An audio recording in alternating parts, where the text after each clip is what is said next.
And there was also a fella in the week who said that women shouldn't be wearing trousers. Why? Because they don't look good in them. Right, and who was this man, and from what era? French fella. Okay. Last week. Did he mean walk around naked? He just said women should wear skirts rather than trousers because no woman looks good in a pair of pants. Right. How old was he? He was probably about 67. Uh-huh. About that, 67, 68. Yeah. Wasn't happy with that. What do you think? What do you think about that? It's rubbish. Yeah. These are the only things that have caught your eye over the last couple of weeks. This is the entire news. Galileo did something with light. A French fella said women shouldn't wear trousers. See, that to me wouldn't pass as education. It's not education. I don't know where you could ever use that. I don't know when that would ever be applicable to life. I just like reading stuff that sort of reminds me of... Do you know what I mean? If I read it and it gets me thinking, I think that's a good little piece. But Right. I mean, but surely can't you just sort of like sit near something that vibrates to keep your brain going, or shake your head every now and again? I mean, what does this do? You mean it makes you start using your brain? But what aspect of a Frenchman said women shouldn't wear trousers got your mind working? What questions were you Because I asking? thought that's a bit daft, isn't it? Right? Yeah. Okay, I it was ends there thinking- with me. There's nothing else. There's nowhere else for me to go on that. He closes Your the mind's gate. still worrying. Yeah, go on. What did you think? Let's go through this. Oh, I wish we could download his I know, thoughts. I know. Just watch it. Yeah. Wouldn't it be great, like a DVD? And Like a cartoon. imagine that extra footage on the Office DVD. Yeah, Carl's brain. That would be With a commentary. amazing. Oh, with What I a mean is- commentary. Go on. Women wearing trousers and that, right? On the estate that I grew up in, Yeah. on right? There was a woman about 4 houses down, right? Right. Rough. She's the She one was, or the estate. She was, right? Yeah. She's the one whose kid took a horse into her house. Yes. Right. Right. Now, we won't go over that again. No. If you're a new listener, I think we've covered... I think they get That's the all you idea, need to don't they? know. Right. Yeah. Now, she used to wear leggings. Yeah. Now, they're a bad idea. They are a terrible idea. I agree with you there, Carl. If you're a lady of What the colour? normo persuasion... Were they pink? No, they were sort of black, but with all bits on them. Oh, right. Do you know what I mean? What, Yeah. toast and Just horse bits. droppings. Yeah, go on, yeah. And she used to... she's quite a big woman. Sure. Pauline Quirk, I think Yeah, we well, described her as. Looked like a light bulb when It she was is those bending kind of over in women that are leggings. attracted to leggings. Yeah, I know, yeah. They are drawn to them like a moth to a flame. Yeah. She yeah. used to wear them, and that's what I remember when I read this piece. And she used to work on one of those sex line things. Right. Right, she used to do that. But What was she, an engineer? the weird thing with her was, she had big eyelids Right. Go on. that were too big, and this is what I was thinking. What right? do you mean she had big eyelids? How big do eyelids have to be for you to go, they're big eyelids? What was she shoplifting with them? Would she come out of Dixon's with, like, radio stored in them? What do you mean she No, had it big was eyelids? It was another one of them popular things around our way. Do you know? Like, What do you mean popular things? They didn't people go, had they go, oh, I'll tell you what, they're all the rage. Can I get some big eyelids, please? No. It was just like one of them things that people suffered with. Just big eyelids. They could hardly open their eyes. What do you mean? What do you mean? That's one of the popular things around where I grew up. People had big eyelids, they could hardly open their eyes. What does that mean? What sort of freak town were you born in? You had webbed feet people with big heads, you got women with big eyelids. What does big eyelids mean? Are you confusing her with the horse? Yeah. Did she have hooves? Look, what? Just too much skin. It was like the neck of a chicken,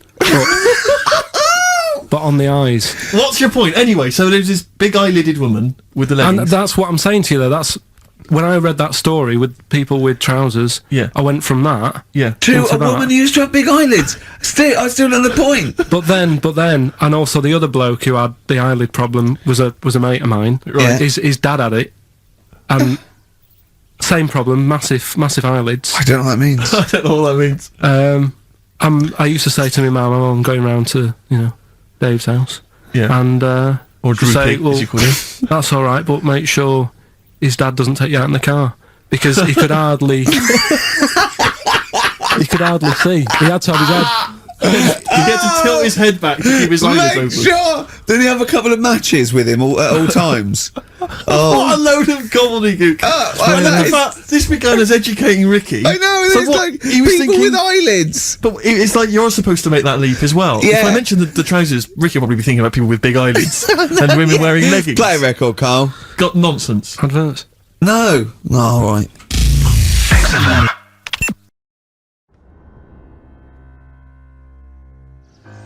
Yeah, the thing is, I don't know what power I've got. That's the thing. If I start wrestling with him, I don't know how strong I am. I might do some damage. By accident. Because I don't go about punching people and stuff, so I don't know how hard I can hit. I might really hurt him. Well, there you have it, folks. Now, let's see him in action.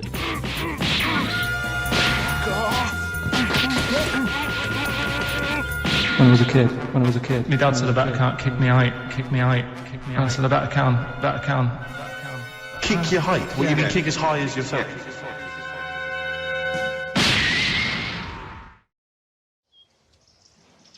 I'm not cut out for Kung Fu, I know that much.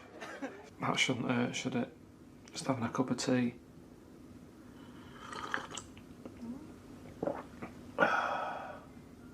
Remember we were talking a while back about the questionnaire that is often featured at the end of the TV programme Inside the Actor's Studio. Oh, yeah. Where the host, James Lipton, always asks the same questions to every guest. And it's just supposed to sort of, get their creative, juices flowing, their mind working. We did ask Karl some of them. We never completed the questionnaire. Oh, let's I thought carry I'd on with fire that a few then. more at him. And that'll also introduce people to the way his mind works a little bit. Okay. What sound or noise do you love, Karl? There isn't really one that I love. Nice noises, Yeah. like the ones you get, like I like going in the park, right? And you go, oh, that's nice, isn't it? And you get like bird noises and stuff.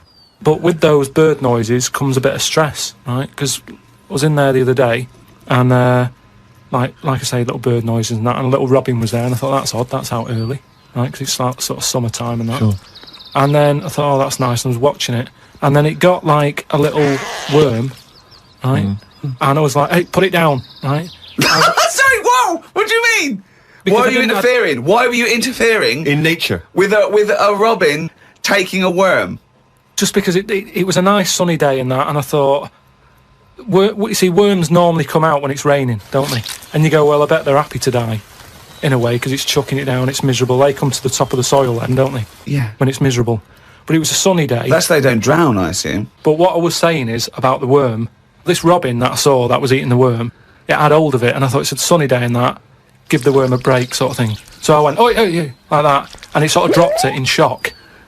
But then, when it realised I wasn't that near it, it picked it up again and swallowed it. And I just thought, oh, do you know what I mean? I don't know what you mean, no. I just thought, it's a sunny day and everything, normally birds are nice noises that I like, and yet there it is going about wrecking lives. Wrecking lives! It was a worm! But it just swallowed it really quickly in that, and I just thought, there's the worm. It came out, it was happy, didn't know what was going on, and it had an extra chance. The robin dropped it, and then it got it again and ate it, and I just made me a bit fed up. Well, do you know why, don't you? You couldn't outwit a robin. The worm was going, oh, God, Karl Pilkington. So that's who's been sent to save me, is it, God? You've sent Karl Pilkington, oh, I'm dead. That's it, okay, eat me. But all I'm saying is, our bird noises are normally quite relaxing, but not for the worm. Unbelievable. That was one question. Right, I'm 30 now. I can only remember being off 2 times. Oh, his memory's going as well, you had some time off. And both of them were when I was at school. School? What's school? One when it was windy. Why did you have time off? Because it was windy. But to be honest, Karl, that lasted for 7 years. Your time off at school. Why did you have time off? Because it was windy. Were you windy, or was it windy outside? No, it was like when Your auntie wasn't out the window, was she? when the winds were bad in the 70s, and my mum said, oh... Was she? Whoa. What? I remember space operas and flares. I don't remember the winds being bad in the 70s. Well, my mum just said, you might get blown into the road, so don't do that. She had so much faith in you, didn't she? As a human being. Is that why she got fired from the pie shop? I'm not coming in today. I might get blown into the road. Oh God! The funny thing it was, right, Steve, they had this thing going at school, because a lot of people used to wag it back then. Used to what? Wag it, sort of not go in. Right. Right? And they sort of tried to make it interesting for you by giving you An education. a certificate if you did a full week. Reward for the rest of your life with achievement. That Right. sort of carrot. And also, like, let you go home at 3 o'clock on a Friday, Right. if you'd done a full week and that. Yeah. So it was lovely weather all week. Then it just sort of changed on a Friday, and I got up and it was all windy. It's My always mum windy said, for Friday on 7, isn't it? don't, if you don't go in, because, you might get blown into the road and that. So I said, alright, then I'll stay off. And, So why did you told you to hold on to a fence or walk you there? What's this? Don't go out. Immediately give up. I love this getting blown into the road. Is that based on your cats that kept getting blown into the road? Well, so I got to school on the Monday, right? And the teacher said, Took you a right, long time. today, to punish you, you're the only one who wrecked the whole week, right? Everyone else came in, you didn't. So everyone else is going home at 3 o'clock today, but you're not. Brilliant. Serves you right. And I wasn't bothered though. It was great, because I said, well, you'll have to stay with me, won't you? And it was Brilliant. great. So all I did for half an hour was doodle and stuff. It was great that afternoon. yeah. And that was ages ago. That was like when I was about 8. And that's one of the times I was off ill. Yeah. So it was, but that wasn't even ill. That was wind. Yeah. Yeah. So Yeah. So I'm growing up on this estate, and there was this woman about 4 houses down, right, who's a bit rough, alright? Didn't fancy her. Oh, God, no. Right, but she had a Why? baby. Well, tell me about her first. I'm interested in this woman. Why was she? It was a very... She looked like a man in a I dress. mean, I didn't grow up in a posh house or anything, and Sure. I'm not saying that if you live in a bit of a rough house, you're a bad person. What did she but- look like? But anyone can Tattoos? clean up. Looked and like Tony Green with a fag on. they didn't clean up much, right? Oh. Which, even if you've not got a lot of money, you can still try and make Get a some place look jiff. nice. Yeah. Right? But she didn't, and a kid used to take a horse into the house. Sorry. Whoa, yeah. Whoa, Neddy. What do you mean a kid used to take a horse into the house? Where did he get a horse? Must have nicked it from somewhere. Must have gone. you seen horse to it? No. What, is that from outside the saloon round the corner? Yeah, was it just tied up with a bit of lettuce? Right? Oh, that's great. I'd Did been Big out. Jake come looking for it? I'd been out. Oh. Nicked No, away. sorry, let me get this. This was before the lynching stopped or after. Where did he get a horse from? What do you mean he must have nicked it? His mum said, where'd you get that from? I bought it. Alright then, but keep it out of the kitchen. I don't want you going Catlin rustling. Where did he get a horse from, Karl? And how long did he have it for? Was he leading it or riding it? Mum, open the door, I can't I stop! can't stop it. Open the patio door as well. Looks like we got us a runaway. What do you mean? I don't know, but the thing is, they couldn't afford to buy one because they're not cheap. So I'm just guessing. Maybe that's wrong of me. But I think... He had a horse? Yeah, right. So That's why the family didn't have any money. They'd spend it on the horse. No, I don't Exactly. think, that's what I'm saying. I don't think they would have bought it. So anyway... Yeah, it's wise to whisper, Carl, in case they're listening. Yeah, and They could be in the room next door. It's not buying it, it's keeping it as well. Oh, so I was like in the car with my dad coming into the avenue, and you used to have to drive down it to turn round.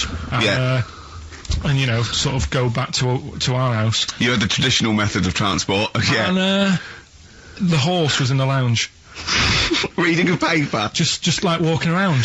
Oh God! What? And when I was doing, I tried to earn myself some money once by flogging little flowers in plastic cups. What? This is genius. It just keeps coming. What do you mean you're trying to flog little flowers? What do you mean? Wait. Let's play a record. Let's play a record and come back to this. Wait a Because the minute, story's wait a going to minute. just unravel and unravel. It's going to go for hours. Let's It play a gets track, deeper Carl. and deeper. It's like come an on, Carl. onion, isn't it? We've created a whole world here where there's a man living with a horse. Just walking around the lounge. I come from the West Country. I've never heard anything like that. I just think of a big sort of like orange carpet and it's got a rediffusion telly and this horse going, I'm fed up in here. Exactly. This is really... I am not taking the rubbish out again. Yeah. Right, play a record. Let's have Velvet Underground. We've got that lined up. Oh, yeah, the God. classic from the first album. I'm waiting for the man. Let's come back to the horse in a second. Little flowers in pots. What do you mean?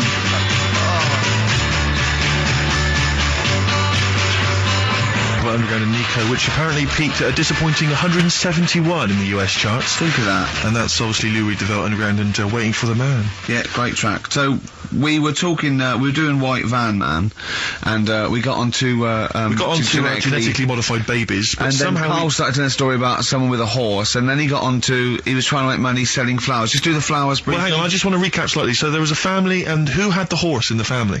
It was... Because you lived on an estate in Manchester. So the mother was a right pig, apparently. I don't know if that's you relevant. don't need to go that far. But what I'm trying to do is, like, make a picture for you so you understand what does she look like? Who did she look like? Bit of a... and no disrespect to her. Bit like Pauline Quirk. Quirky, yeah. Right? Okay, I knew you were going to say that. I knew it was going to be Pauline. Did she have any tats? Did she have any tattoos? I've never got that close to her. Okay, alright. So who had the horse? Was this her son or her husband? No, her daughter. Her daughter had stolen a horse. Yeah, from, I don't know where, there was I think there was some stables down the road or something. And they kept the horse in the house with them? They kept it in the house. Did they didn't get have caught? it for long. No. So, and you said you were in the house one day and you saw the horse in No, there? what happened was, I was, they did this thing at school about raising money for charity, right? For some local charity. And they said you can do anything to raise money, and they came out with all these ideas, and I thought, that's good. What was the charity? Well, I don't know, I thought, forget the charity. Yeah, that's just a good money making overweight. So, you're a charity. So I asked my mum for some, because she used to have a lot of flowers around the house. Sure. I said, can I just take some snippings off them? And I'll go and buy some plastic cups. And got some soil out of the garden, planted the bits of plants in them. Yeah. Got a tray. Yeah. Had about 25 plants on it, selling them for 25 pence each. Excellent. Did you sell any? Yeah, so loads. Did you just cut, you didn't just cut them and stick them in the soil? Yeah, they wouldn't have survived. But I think people sort of thought, well, good on him for trying. But anyway, so I went round to theirs, because I thought their house could do with a bit of colour and stuff. Yeah. Because it's a bit rough. So as I went... The horse went, thank God for that breakfast. They've been feeding me kitty cat. So I got up to the door, and they opened the door, and it was one of them houses where no carpet. Yeah, a horse in the living room. You know. We've all been there. And the horse was walking around the living room. Oh. And it looked quite happy and everything, because I always say that about animals. Black Beauty was on. Yeah. Well, think about it, right? If you were a horse, where would you rather be? In a little wooden hut with a load of hay, or in like a house with a central heating, 3-piece suite, and a telly and that? Telly and that. No, but I was saying this the other day. And an Atari, right? Yeah, I didn't go to school much because my mum and dad had a caravan. Right. And no need, is there? No need when you've got that sort of fun at home. Yeah. I used to just go away for weeks. Really? Yeah. Is that true? Yeah, honestly. Where'd you used to go? Port Maddock. But and so you didn't go to school much? No, I did, but not as much as everyone else. No. How many holidays were your parents having? What was their income that they could... No, my dad used to work nights, and he used to travel back, because to Manchester from Wales, it wasn't that far. And Manchester to Wales? He used to do 4 on and 4 off, so me and my mum were, like, loving it. But what Port Meredith? Port Maddock. Port Maddock? Just down the road from Port Merion, where they filmed The Prisoner. Right. Oh, so that's cleared up for me. Yeah, location-wise. So what did you do then? You were in this little 2-berth caravan on the back of a Cortina estate. Right. Well, what was it? What was the car? I want the... what was Granada, it? Ford Granada. Ford Granada. What are we talking? 1980... Yeah, 82, 83, 84, 85. Okay. And you in the car, down there, park up. Yeah. What was it? What was Port Meredith? Port Maddock. Port Maddock. I remember Ruth. It's just, it's just a holiday camp. Yeah. And had an arcade and a beach. I was loving it. Yeah. But so of the 52 weeks of the year, let's assume, I don't know how many weeks you take off normally for holidays anyway. Let's just say, I don't know, you go to school 45 weeks of the year maybe? Generally, most kids? No. Bit less. Bit less than that. 42. How many weeks would you say you actually spent in school? Well, how many weeks do you have off for summer? Well, we'll work that out. That's what about I mean. 6 off for summer, about 3 for Easter, about 3 for Christmas. Put it this way, I'm surprised I'm not Welsh, to be honest. Right. Because I was there more than was in Manchester. Did the school authority not come and check you out? No, they didn't. Didn't get Manchester, I suppose they didn't care, do they? Not really. Yeah. They're lucky you turned up at all. What did you just turn up for the last day when you could take in your best toy? Did you know that when you could take in any game? Just play with everyone else's. Why, why break my stuff? Sure. Yeah. Yeah. No, that's a good Well, this point. answers a lot. This does answer a lot. The fact that you spent most of your time on the beach as a kid. Teachers were no good at my school. We were talking about it yesterday. About So you were teaching them a lesson by going off in the summer. Yeah. And did you go to university? No. No. Did you go to sixth form or college? No. When did you leave school? When I was about 15. Right. What, you just went on holiday and didn't come back? I just got a job early, didn't I? Cause Where was it? Portmaddock? Getting there. No, I was a printer. BM Print in Trafford Park. Have you ever seen, like, a bald pet? No. It's weird. What do you mean? Because my mum, we had a cat. We used to get through loads of cats because we lived there. Oh God! It started early today, isn't it? What do you mean? It's only 10 past 1. Because What are you doing? No, Running a restaurant? We lived on. Oh God! What do you mean? No, we lived on like a main road. Oh yeah. Right. So Yeah. we used to get through a lot of them. My dad It was kept their saying, risk. you know, stop wasting money. You know, it's not. Stop wasting money, not wasting cats. Right. So anyway, we had this cat that was ill all the time, and It's just bag of nerves, probably. Yeah, malingerer. Yeah, I'm terrified. I'm going to which house? Rome. Oh God, bloody hell. Rome. Don't let me go to the Pilkingtons. and it, for some reason, it kept being sick all the time. Right? Yeah, that is nerves. That's definitely nerves. So my mum kind of thought, I've had enough of this, and she shaved it. Whoa. Whoa. Now I know you're not vets in your family, but what correlation did your mum think there was between it being sick and shaving it? Because it kept being sick, and it was a pain to wash because it kept getting So caught she up. wanted a dry wipe cat. So Why didn't you just varnish it? What? it's weird. It's weird. Though. So now he's cold and sick. No, but not all of it. She left sort of the back half, but sort of from its waist, sort of. I love that shaving because it's sick on itself. And That is it was genius. the weirdest looking thing. I mean, normally I like cats. I'm always like giving yours a stroke on the head and that. Yeah. As soon as she did that, it was like, oh, Yeah. Poor can't thing. touch it. And then So now it's sick, cold, and hated. Yeah. Karl. It must have, I mean, the other cats must have been taking the mick out of it constantly. You're just making things worse. Did it get, I'm hoping that it got run over and was put out of its misery. no, I think it got all right, that one. Or is that the? Yeah, it did get run over. It did. Oh God. Oh dear. How many cats do you say you've got through? I'd say whilst I was living at home, I mean, it's still on the increase even though I'm not there. So whilst I was there, probably 5. God. Wow. Oh. Yeah. And were you upset each time, or you just got used to it? It's one of them things, isn't it? Like I've said before, when you first see something, it's a bit of a shock. Do you know what I mean? It's like the Elephant Man or whatever. Yeah. First time you see him, it's that sort of, oh, look at that. Did I tell you the time when the doctor said I was going to die? All right, keep talking. Right, ages ago, must have been about 15, right? And at lunchtime there was this. We used to have a choice of stuff to do at lunchtime, right? We used to have like a burger place that had an arcade machine in it, right? So we used to go there and play on that and have a burger.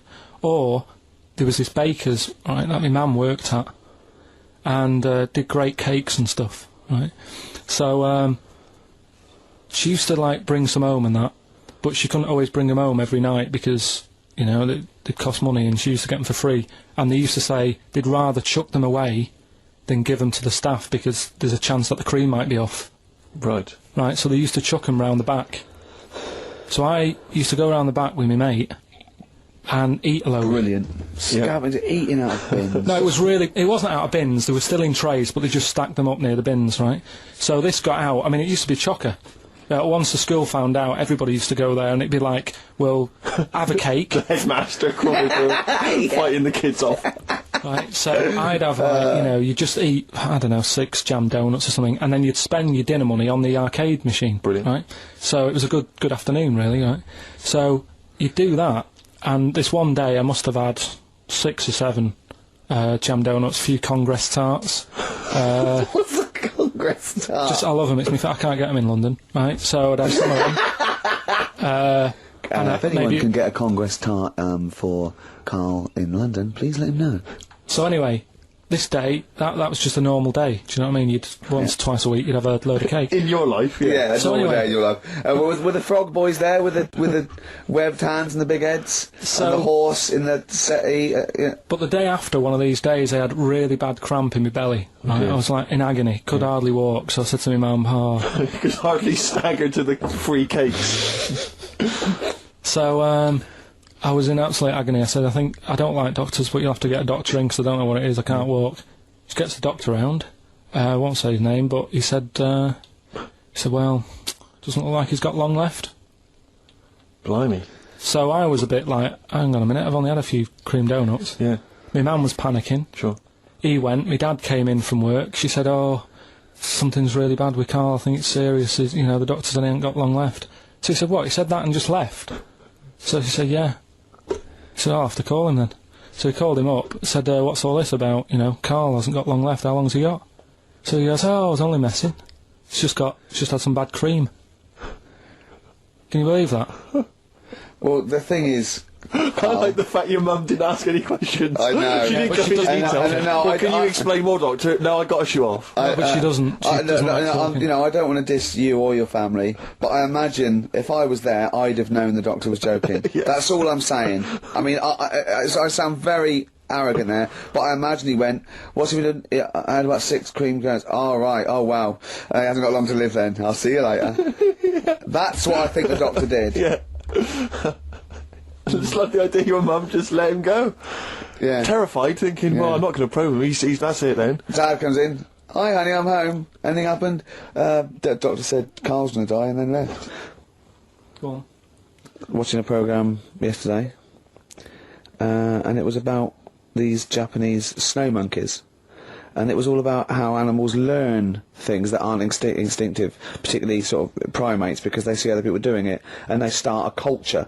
And they can pinpoint when one monkey first went down and got in the hot water springs, and stayed there because it was hot, and the others copied them, and now it's part of almost a culture, that won't be handed on because it's not instinctive, but has to be learnt each time.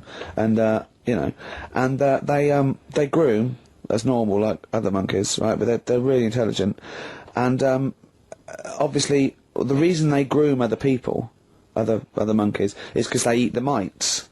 But also the monkeys have learnt they like being groomed. Okay, so they showed this one monkey. It went to a deer, okay, and it was grooming this deer to get its mite off it, right? But then it didn't eat it. It held it in its hand. It went over to a monkey, put the mite on itself to show the monkey it had a mite, and got a free grooming. That's extraordinary. That's extraordinary. That is because it extraordinary. gave up the food, knowing that if you put one there, this monkey would look for mites on it, and it would get a free grooming, and it was like having a little massage. What do you think of that? It's not bad. I've got some better stuff coming up later. On Monkey News, on the official Yeah, Monkey do you News. see that? Do you see what mine though? Mine's true. I mean, that's an interesting and It extraordinary... actually happened. It's discovery. social behaviour amongst primates. So I saw it. It was, Did it rob a bank, Rick, at any time? It didn't rob a bank, and it didn't open a hairdresser's. See, that's what you're letting... That's what you're letting yourself It's down. not. It's not quite good enough, is it? My Monkey News. No, I've got some... See the difference where I named the species, explained it slightly, told you an interesting fact, as opposed to there's this monkey, right? And Look at him looking it's at you. Yeah, He's not interested, Rick. Can I tell you now? Can I try and describe for people the face that Karl has? I'll tell you what it's like. It's like if you draw some eyes, a nose and a mouth on a balloon and then inflate it to about half full. That's what Karl's face looks like. That's what his head looks like. It looks like a face you've drawn on a balloon. Very small, the rest of the head huge. It's just that today I'm a bit tired, right? That's one thing. Why are you a bit tired? I just haven't been sleeping, right? Why not? I don't know. I've got a lot going on in my head. Oh, if this would be like The Simpsons, if we could actually look in there, there would be 2 monkeys grooming now. Plus, you've been talking about like stuff that I can't relate to and that. So I'm What, writing poetry? Like what? Reading books? yeah, what? doing poetry and stuff. I never did any of that. What did you do?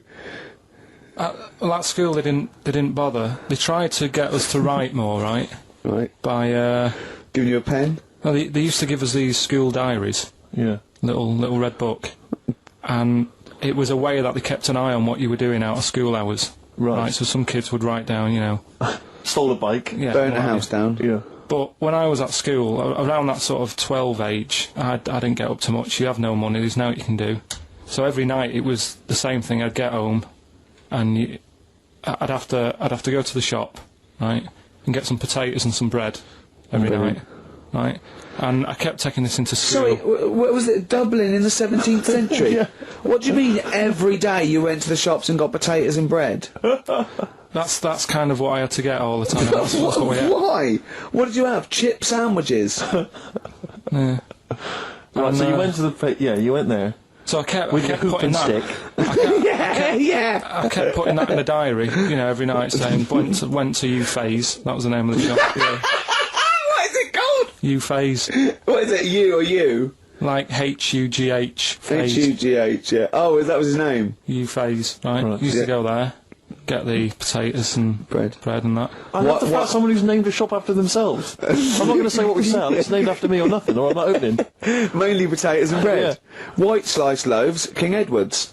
And the teacher used to always say, just write something different in there, make something up. Because, like, you know, Monday, Tuesday, all the way through to Friday, every night, it was just, went to U Phase. Went to you. So you sort of... You Are changed you sure it wasn't an advert? Sure he wasn't paying you to say, get my name in the book? Yeah. The only time that it changed, and she said, oh, that's made it a bit more interesting, was when it was my birthday and I had to buy a cake. Potatoes and a cake. And she said, oh, that's good. Yeah. That was my 13th birthday. My mum said, I got home from school, she said, oh, you're 13 today.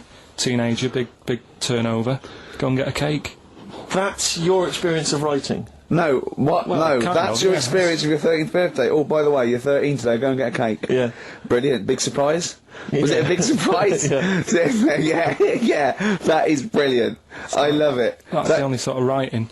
What, Yeah. and they never asked you to write essays or stories? Did you anything? never write a story or a poem or a... The stories I did earlier on were, you know, you made them up, but it was that thing that I'd always end them with, and an alarm went off and it was all a dream.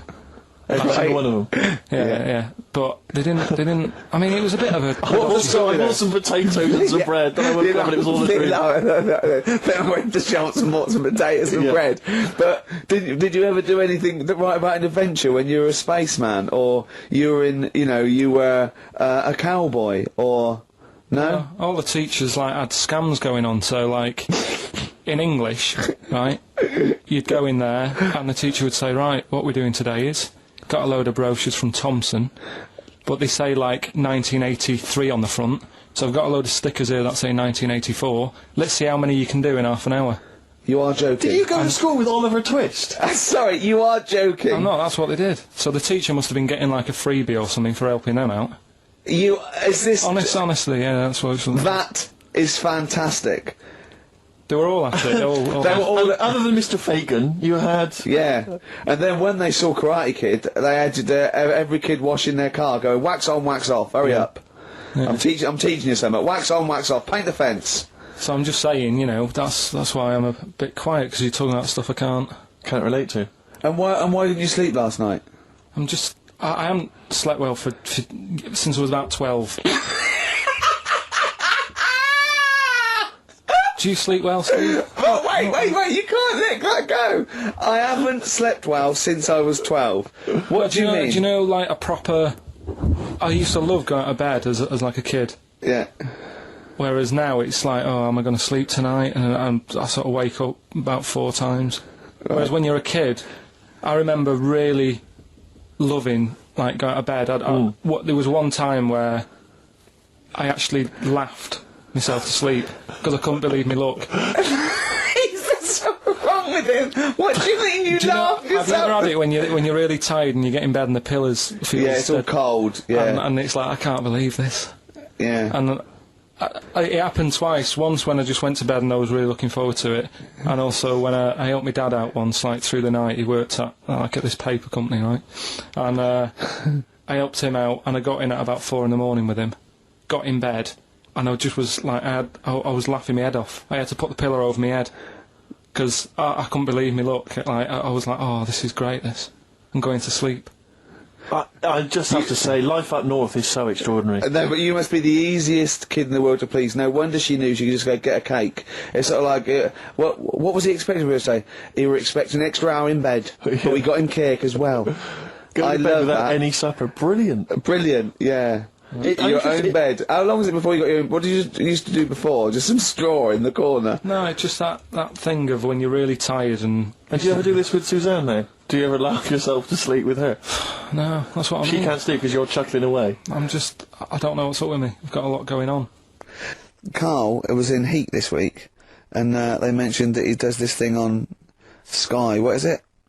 It was this thing with Richard Bacon, some programme about watching telly, and you just talk about what you're watching and that. And he was annoyed because he said because his parents are there, and so he's not doing it. He's not going to turn up because they mentioned it in Heat. And so his parents might watch? Yeah.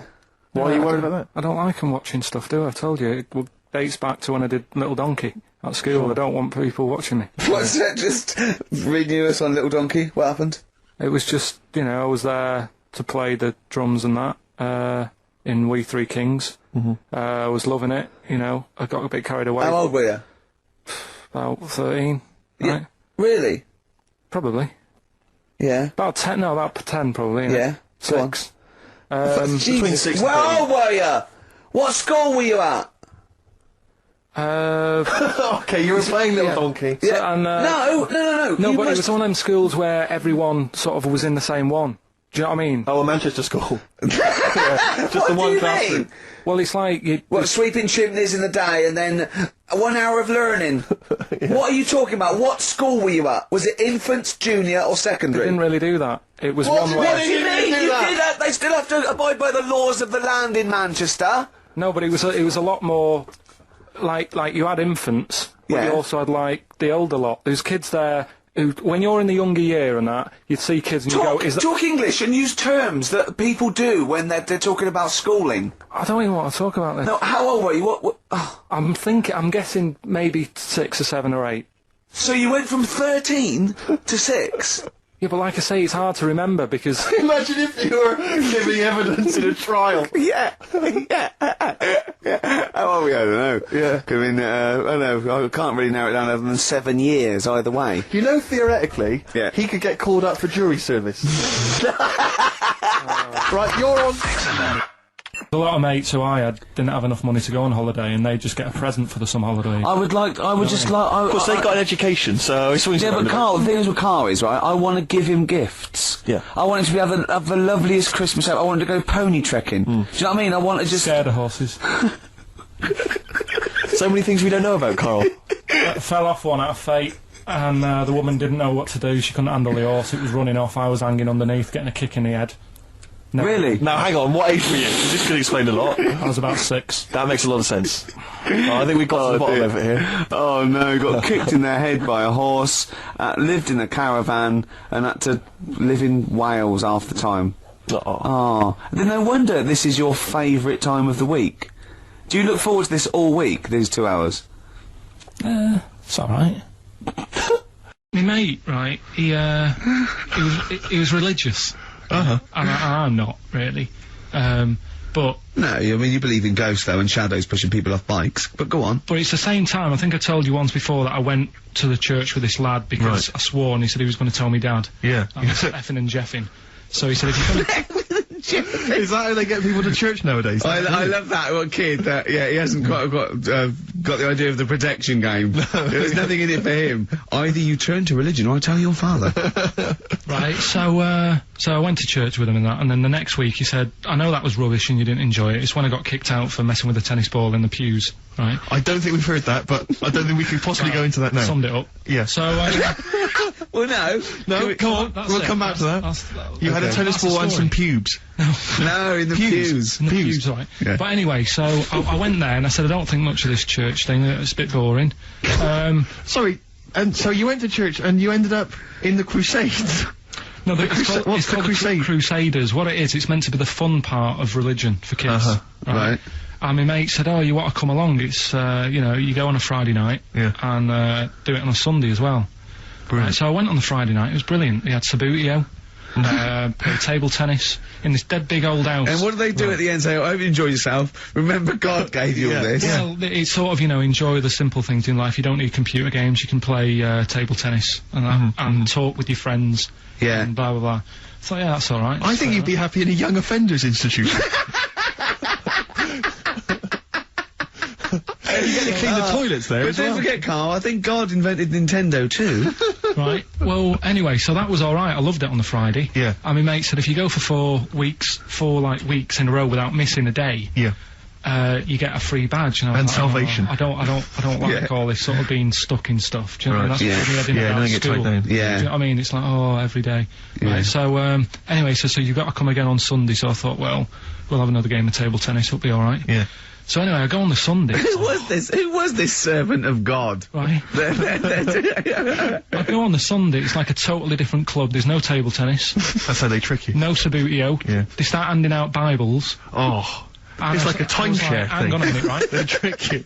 So I didn't go again on Sundays. I used to just go on the Friday. Just go on the Friday. Brilliant. Brilliant. I'm amazed no one else saw through that. Well, the thing is, there used to be loads there on the Friday, so I bet I there thought they won't even notice if that Yeah. I'm not, like, Yeah, do you know sure. what I mean? That I'm not showing up on a Sunday. So anyway, carried on, it was Just brilliant. this kid in the vicar? Oh, I love that. You got one over on the church. So I was loving it, right? Playing table tennis and that. Yeah, and then on a Sunday, they found out where I live, and the head fella started coming round, knocking on the door. God. He's everywhere, Rick. Why did he knock? The fella, Politeness. the fella who like ran the club, he started coming round, knocking on the door. And I saw him coming up the path, and I said to my mum, "Oh, it's the fella from the Crusaders." Yeah. She didn't even know what I was. No. She She was thought like, you were "What off are nicking talking hubcaps about?" and stealing cars. She Yeah, didn't yeah. have a clue what I was talking about. You've been going to church. to church, I don't You believe it. little That's bleeder. not how we brought you up. So I said, "Look, just tell him I'm not in. Tell him I'm not in." And she had to keep doing this, and they were coming round every Sunday to try and make me, like, go on a Sunday. It was really important that I went and that I was abusing the system and all this. Anyway, I didn't go. And then Why didn't they just tell you on next time we turned up on a Friday? Yeah. No, well, because there was so many people there on a Friday, you just get mixed in the crowd. Yeah. It was jammed. It was well popular on a Friday. Yeah. Yeah. Right. But anyway, on one of the Sundays, it was quiet for a bit, and they stopped coming round. So I thought, right, I can go out again, right, on a Sunday, because I used to avoid hanging around the house in case What sort of reign of terror is this? Incredible. So I thought, It's like the Spanish Inquisition. So I thought, great, they forgot about me. Yeah. Everything, I can carry on in sort of normal life now. Yeah. And I was playing out in the avenue. Fella comes round. Oh. And he goes, there you are. You know, you're always busy on a Sunday. You enjoy Fridays and that, don't you? I was like, yeah. He goes, well, come on, you've got to come with me. And I couldn't get out of it. No. You know what I mean? It's like, what could I say? Charlie says. Right? Yeah. So, anyway, he nearly killed me in a car crash. So that was the excuse I used next time. He had a Mini, right? And he was driving us there, and he hit the curb, nearly sort of turned over the Mini. Right? There was like 3 of us in the back. So I said... That record. So next time Or was it a joke? Next time he came round to pick us up, I said, look, really enjoyed it and that. I said, but ever since that journey, I really, you know, I don't want to get in the car with you again because it scared me a bit. And I said, all right then, I didn't have to go again. That's all right, isn't it? That's extraordinary. Yeah. He almost killed you in a car It's a crash. parable that thank God no one was hurt. Yeah. I remember that. Your life moves in incredible ways. Yeah. Rather like God. Yeah. So, So there you go. they're probably round there now, aren't they? Going, is he coming tomorrow? So, would you like to start on your, to Steve, because I've heard all these. Well, we won't do them all. Well, we'll start off with the Mr. Freeze. Tell Steve the story of Mr. Freeze. This is the first time he nearly died. This is the most serious of the lot, really. So, what it was, do you know, like, I don't know if your mum and dad did the same thing, but, like, they do the weekly shopping on like, a Friday. Yep. So when you got to Thursday, there wouldn't be much stuff left in the cupboard. It'd just be like, you know, your Jacob's crackers and stuff like that. So when they'd been to the supermarket and they came back, I was like, you know, what's that saying? Like a pig in... You know, I loved it. It was like loads of food coming in, loads of biscuits. He nearly said, What is that saying? he nearly said pig and shit. Right. Is that the saying? Yeah. Right. So yeah, all this food comes in. Thank God he didn't. Otherwise he'd have been in trouble. That's true enough. Because he's culpable for our actions, because Exactly. he's the producer. So technically, that twat's in charge. Go on. Right, so anyway, so there's loads of food, and I'm like, oh yeah, look at this, and chocolate biscuits, and you know, penguins and stuff. Bacon. And bacon. Just in case, you never know. So anyway, my mum and dad's putting the food away. Me and our kid are like, he's already grabbed something, gone back upstairs. It's like feral children. It's like a quest for fire. And then they run upstairs. What did you sit under the bed, gnawing at some sort of pig's trotter? So I saw, do you remember Mr. Freeze Pops? I do, yes. Well, they're kind of like popsicles, icicles. Yeah, but really long, like a foot long, right? Yeah. So I thought, I'll have one of them, so I grabbed it. Went for the nutritious stuff first. Absolutely. And like my mum and dad are putting this stuff away and what have you. And I rip it open and knock it back. Right, straight away, just right back like Swallow that. it, Right, yeah. But it went down the wrong way, right? So I was down like, your shirt? So I was like, oh god, I can't breathe. And my mum and dad didn't even know what I'd ate. Do you know what I mean? I ate it so quick. Yeah. And I'm sort of tapping my mum on the back, going. She's going, oh god, you know, he's choking again, because I was always choking. If it was one thing, I don't know if I've got like a small throat, but I mean, even Ricky knows I can't drink that much, can I? Yeah. Do you know, or eat pebbles. I'm not a quick drinker. I'd always, I think I'm scared of like swallowing stuff. Yeah. And it was like bottle tops and mint imperials and stuff. I was always choking on stuff. Oh, jeez. So anyway, she's going, oh god, what's he picked up on it now? Drop it! So- And she hit his nose with a stick. So I was going, oh, I'm choking. At this point, my dad had like, I think he'd put his share away, you know, his food away, and he'd gone. His share! I love it! Yeah. He'd gone to watch like Winner Takes All or whatever in a lounge, and I was in the kitchen, and I was starting to like I didn't care anymore. Do you know what I mean? I just got to that point where I wasn't struggling anymore. You just thought, I'm done I just for. was like falling to the ground. And my mum's going, you know, get in here, I think it's serious. And my dad comes in and sort of starts shouting at me, saying that's what you get for being greedy. He didn't even know what I'd eaten. Well, it was the moment to teach you a lesson, certainly. So he's there like that, and my mum's going, oh, look at him, and my lips were going purple, and my eyes were rolling into the back of my head. You look like Marilyn Manson. And, so anyway, she grabbed me from behind and did that fireman thing. The Heimlich manoeuvre. Yeah. And, you know, winded me. And it came up, and I was alright. What, the whole popsicle came flying back out? You see, that's what I don't understand.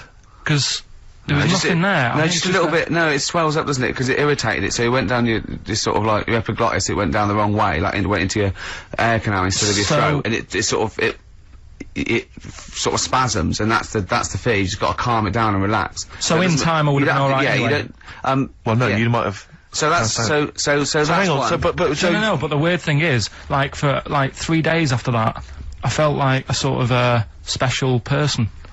I went to school. I'll say nothing. I did full days. a special needs person. Yeah. I went to school the next 3 days after that. I didn't like wag it or anything. I did full days. I love that. 3 days, turn over a leaf. Yeah, exactly. After 3 days, you thought, screw it. Yeah, did a quick history exam. But have you ever had that where you've like felt like I've been given another chance here? Right, next That was one. weird. That's popsicle. That's popsicle hell. We'll call that. Right, next one.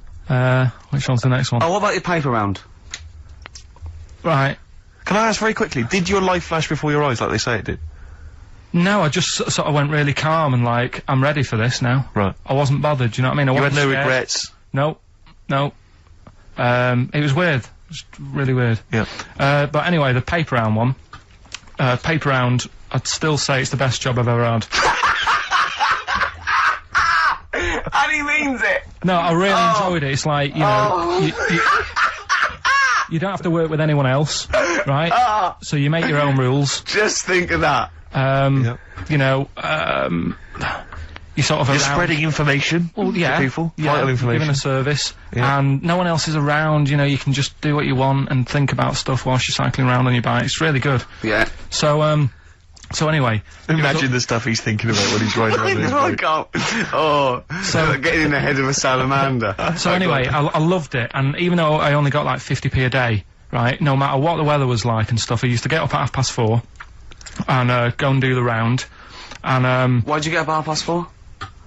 because I wanted to watch the Pink Panther at 5:30, so I wanted to get me paper round done. I said, why didn't you watch Pink Panther? And then do the paper. He went, oh, I can't sit there thinking I've got my paper round to do.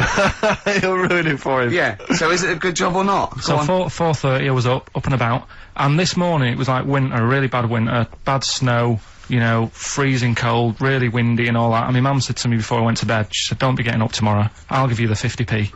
I said, it's not about the 50p. So, you know, people want the papers and stuff. So, Conscientious.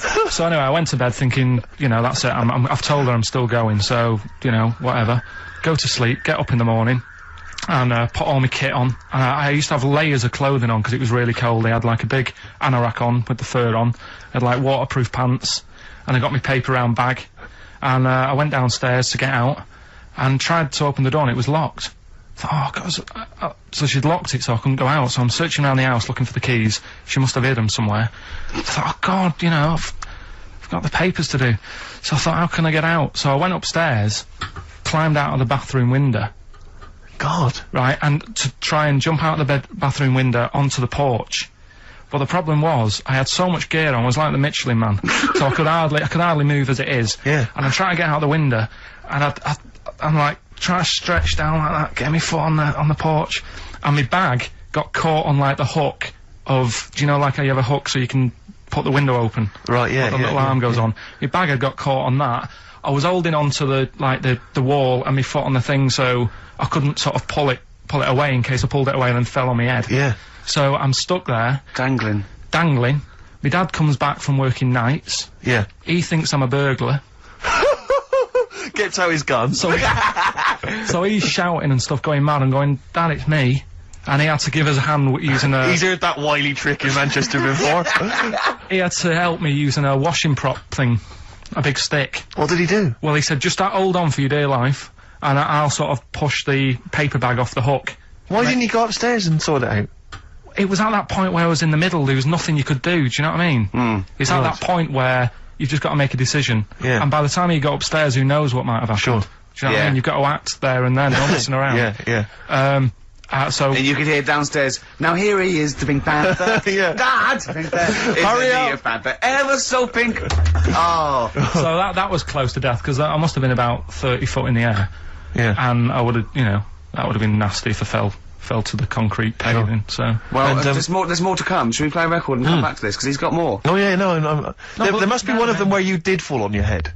This is the one I'm waiting for. There's got to be one. That would explain so much. Yeah. I nearly broke my back. Jeez. Once. My dad said, I bet I can't kick me height. And I said, I bet I can. And, I don't remember this. You didn't tell me this one. I bet it can, what? I was in the garden summer's day, and it was that era when, like, doing kung fu and all that was really popular. Sure. And I was, like, messing about in the garden, punching the tree and stuff. And my dad said... What a kid he must have been. my dad said, I bet you can't kick your height. Kick your height? What, Yeah. you mean kick as high as yourself? Yeah, so I must have been, like, 5 foot or something then. And I said, of course I can. So I bet you can't. But instead of doing it on the grass, I did it on, like, the concrete bit. Kicked it, actually did it. I went, there you go. But then, like, get my foot down quick enough and land on you my back. paused to say, there, I've done it. Yeah. As opposed to putting your foot back on the ground. And landed on my back, and I'd still get back trouble now. Do you? Because they say that, don't they? So, to cut a long story short, he gave me about 4 or 5 near-death experiences, and he went, and the whole point of this, he went, so that's why I think I'm going to die of something horrible, like cancer. And I went, why? He went, right, you ready for this? Yeah. He said, well, I don't check my balls. Wait. He said, I don't like the feel. Karl, have you ever logged on to Friends Reunited? It was the site that everyone was talking about last year. No. Are you aware of the concept? I've heard about it, but there's no one from school who'd want to see it again, really. So basically, for those that don't know, you have to log on to his website, and then you can it helps you track down your old schoolmates if they've also logged on and stuff. And we sort of took the liberty, really, of looking on the Friends Reunited site and typing in your school and trying to track down any of your old mates. We didn't get in touch with any of them, don't worry. We didn't do that. We're not going to surprise you with them now. No. But I was just interested to know, like, some of your thoughts on some of the names that I could run past you. I mean, these are people from your year. Just tell me if you recognise the names. Alison Birch? Think I remember her. What's your thoughts of her? Don't be libelous. Don't be like no. No. Posh probably did pretty well in history and that. Sarah Morris? God, yeah. Remember her. Go on, you're grinning, what's the thought? Go on. No, just, she was alright, she was a popular one. What does that mean? She was nice. Yeah. Okay, okay, what about Darren Buckley? He was, He was one of my best mates. Was he really? Yeah. Seriously? Yeah. What do you reckon he's doing now? Do you still keep in touch? When my mum and dad were still in Manchester and they had a butty shop, he used to go in because the bookies was next door. I know the way you paint a picture. If you did this in your history exam, Carl, you will walk it. Go on. So your parents had a butty shop. There was a bookies next door. Yeah, and he liked having a bit of a gamble, so he used to. I think he works for some insurance company. Do you think that his fiancée Beth knows he's got a gambling problem? Yeah. Or that his 2-year-old son Lewis? No. Yeah, they live in Cheadle Home. Hume. Cheadle Hume.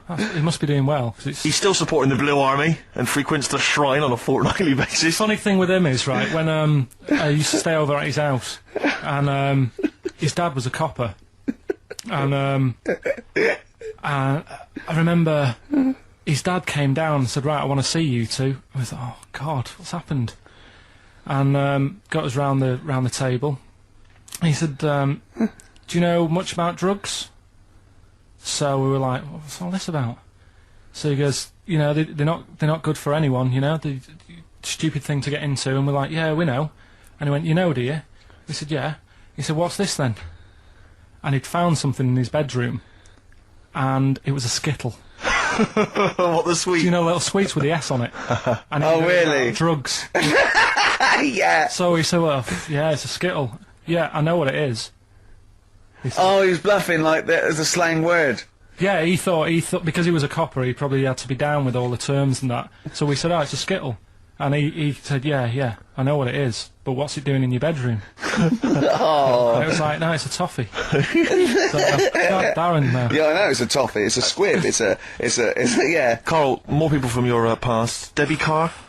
Yeah, she was another nice one. What does that mean? Is that a euphemism?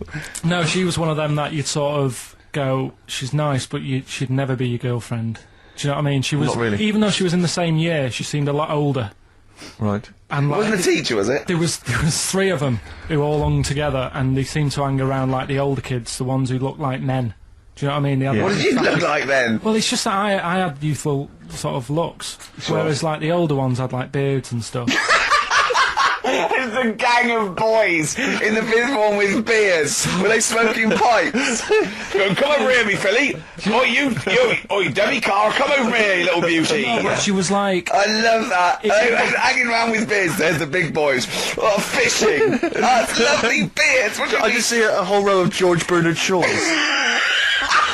Brilliant. How do you do in history, boy? Think on it. You're an idiot. Oh. they were like, you know, I'd be there sort of playing punching people in the arm.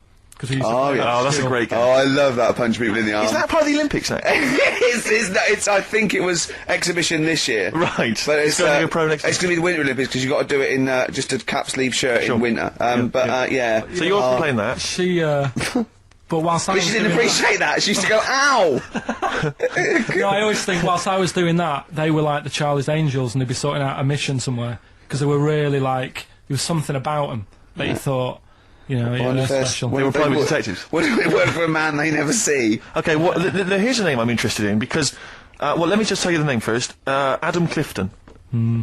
Oh. Go on, what are your thoughts on Clifton? He was one of them kids. He was all right, but he had that thing when if you didn't have enough milk, he had like wrinkly hands and white bits in his nails. Oh! Because you didn't have enough milk. Yeah. So therefore, you didn't like him because you didn't get enough milk. This is not to be confused with the 2 people with the big heads and the web feet, is it? Webbed hands. Well, this I don't know that they weren't related. They must have been somewhere along the evolutionary sort of trail. Do you know what I mean? They must have come from the same sort of stock. But you wouldn't have liked him. He's just one of them people. He was all right, but before you say any more, on Friends United, you can leave a little message which explains what you've been doing and what your life's like now. And most people leave maybe 2 paragraphs. Right. Adam, I've printed it off. He seems to have printed. I think there's about 6 pages here of stuff. He keeps updating it, and he just basically lists his memories about everyone. Okay, at the school and what he thinks of everyone. And he says, I often see Simon, he's doing all right for himself, self-employed illustrator, Mark Cooper, Karl Pilkington. Right. And your name comes up. Now, I don't know if you've told us this story. I think you may have done, but I can't remember the facts about it. It just says Karl Pilkington with his pet bird Was it a magpie? I can't remember. He brought it to school to show everyone, and it flew away. Oh God! Oh no, they do that, don't they? You show them the What was the story there, You Karl? give them seeds and they just leave. What do you mean? Well, This sounds like Kez. Well, that's it. I was a big fan of Kez, and it was the time our dog had just died. Yeah. So I didn't have any pets, and the cats were always getting run over. Yeah. And so we didn't want any more pets. Yeah. But there was a magpie that used to fly about on the estate, and I managed to sort of tame it. And in the end, With a chair and a whip. What do you mean you tamed it? Well, just used to sort of hang around it and talk. But how did to you it. get hold of it? Did you catch it? Well, eventually, yeah, it used to just come to me, and the annoying thing was, it got to a point when I wish I hadn't bothered, because it used to pop me bike tyres.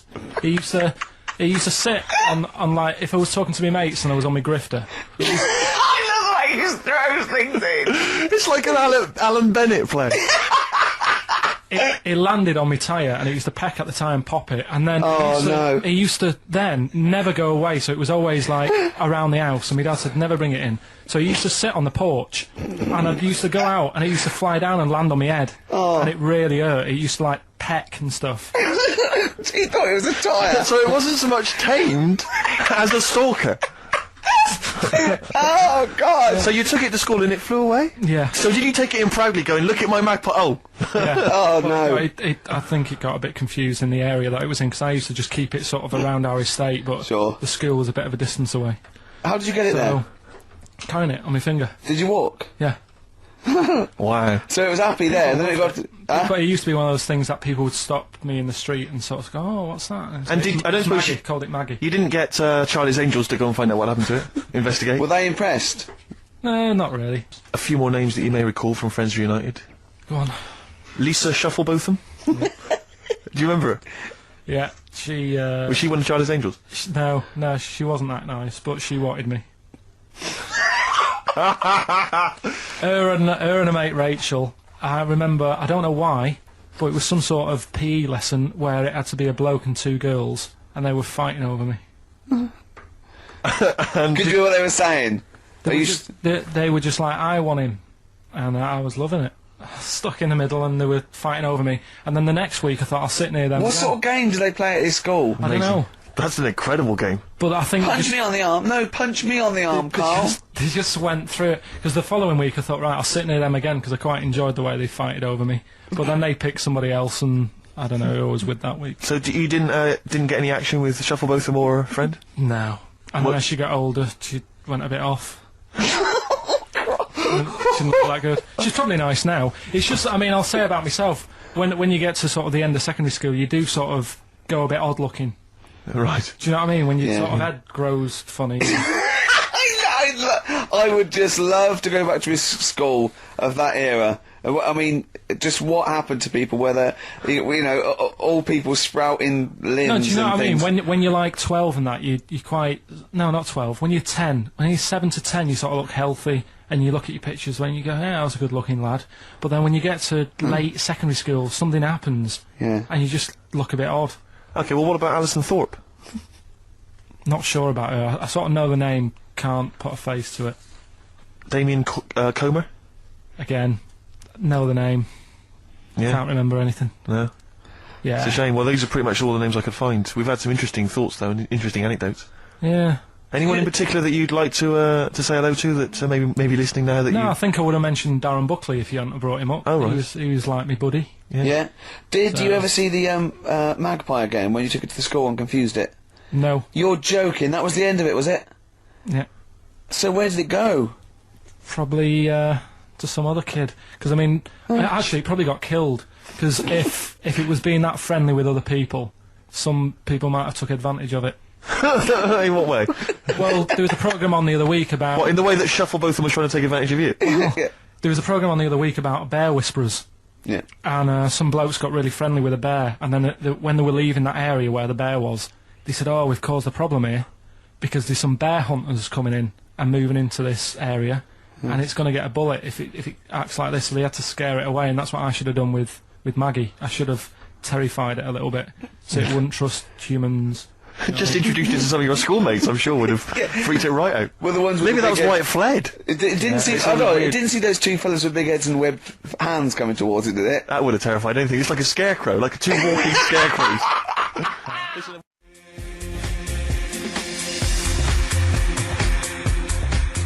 Express 2 featuring David Byrne, Lazy, XFM 104.9, 1:45. I'm Ricky Gervais. Steve's got the sun.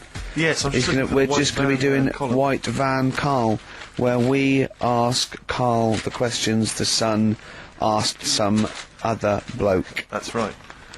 Because we think Karl's got more to say than anyone on anything. Karl only tells the truth, by the way. Just remember that, listeners. Off you go. Yes, well, today's White Van Man in the Sun is John Slade. He owns his own door maintenance company. His answers are very informative, I have to say. But, Karl, what do you make of the Channel 4 producer, aged 30, who duped a school into believing he was a teenager for a documentary? Are you familiar with this story? No, go on. Well, basically, a 30-year-old guy kind of fooled the school into thinking he was a pupil for a secret documentary. The school's outraged. Do you think that that's, for you, should anything go when it comes to making TV? I think I've said to you before, there's loads of kids at my school. I remember being in the first year, and kids who, what year do schools go up to? I was in the first year, what is it? 11? 5? Oh, sorry, first year of infants and juniors. No, secondary school. 11. Right, year 11. Kids No. have beards and No, stuff. not year 11. They're 11 when they first go to secondary school. Right, well, I'm 11. The kids at the older end. Well, there's a Well, it fifth depends. form, and then you there's can a leave sixth when form. you can leave when you're 16, I think, can't you now? Right, well, kids who were 16 Yeah. looked old. They did have beards. I remember going there and thinking some of them were teachers. I think he's answered that. Next one. What's the next one? Tattoos and everything. I think they're kids in the earlier years even. What do you make of the fact that Mariah Carey's £38 million payoff has cost EMI staff their jobs, and we're talking 1,800 EMI staff who have lost their jobs? What do you think of that? Yeah, I mean, is that silly money, Mariah Carey, on 38 million? she doesn't need that much. She doesn't need that much. She has to dress nice, though. It's not her fault. I'd say it's bad business. Okay. Because EMI, did you say? Yes. Right. They've got rid of them staff. Yeah. Mariah Carey's left. Who's going to do the work? do you think Mariah should come back and do some temping? Well, they should have got a loan and paid her. Okay. Do you know what I mean? Vicious circle, that.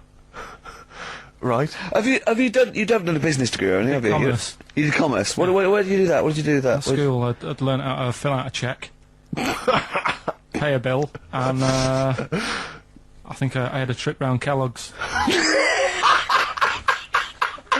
Did you get an O level or GCSE? We know he didn't. You know, I did. But was there a commerce exam, or was it just a division of Can't maths? remember. What did you do? Fill out a Was it check? a subset of It was maths? an option. It was like, if you want to do it, you can. What do. was it? Fill out a check. Fill out Pay a check, bill. Pay a bill.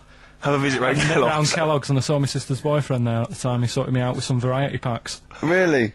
What was in them? You know, Rice Krispies and Good stuff. Cocoa Pops? Space Dust or whatever it is. Space Dust. So, sorry, that wasn't Ken Dodd, though. No. That was someone else. That was an aunt. Yeah. That wasn't Special K. What do you make of fears that dumped Britney Spears? She's been dumped by her boyfriend. There's worries that she may be cracking up, Karl. You concerned? What are the signs? Well, I'm not entirely sure. I'm just reading from this section, but I would assume that she's obviously showed signs of depression, maybe. She'll be alright. I remember, like, you know, Zoe Harris, when she sort of got bored of me when I was a kid. Yeah. Get over it, I don't even think about her now. What? And how long did it take you? How long did it take you to get over Zoe? Zoe Harris. How long did it take To you? be honest, right, it was like one of my first girlfriends, and she was a pain. I remember I went out with her because she wouldn't stop hassling me, right? Yeah.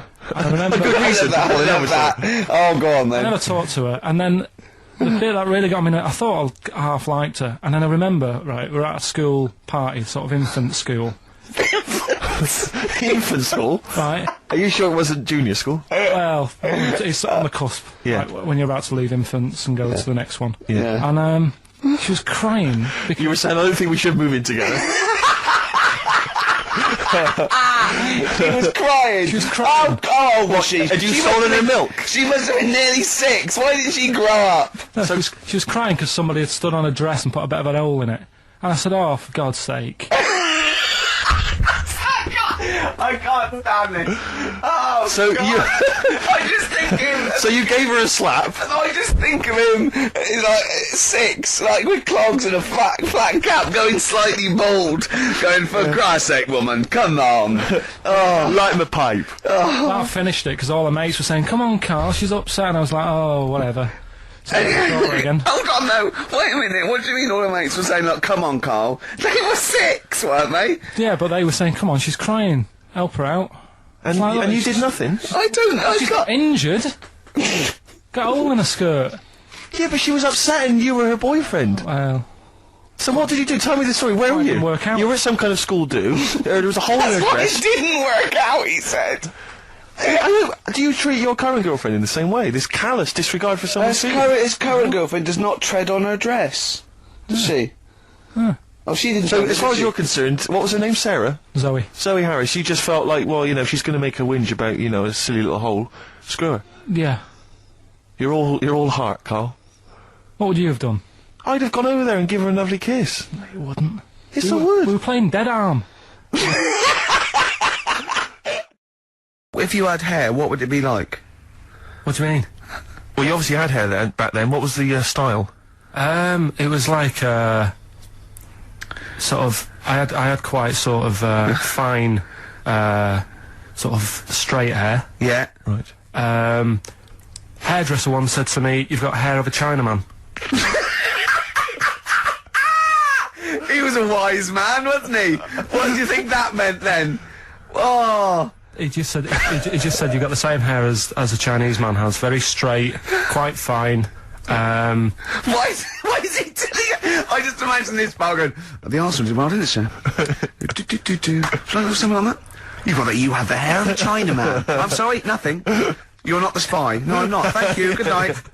Oh, It was You're not like- like yeah, lovely. was You have the what- feet of a fish. I'm sorry, nothing. It's not you. Okay, next. You have the hair of a Chinaman. It was one of those barbers. It was a cheap one, just on a railway bridge. I don't believe that. Go on. On a railway bridge. That's why it was cheap. It was very low rent, so he could charge. That wasn't a 50p. barber, that was a man with some scissors.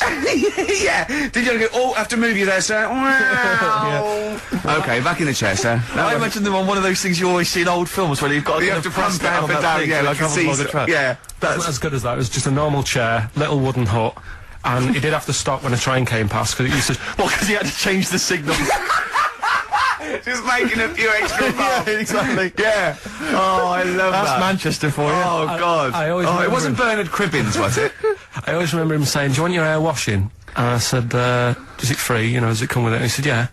So I said, "Oh, go on then." He said, "Hang on now, I'll just have to wash these mugs up." He had like a sink full of mugs. Oh, So I'll just God. take these out and then I can wash your head. Oh, no.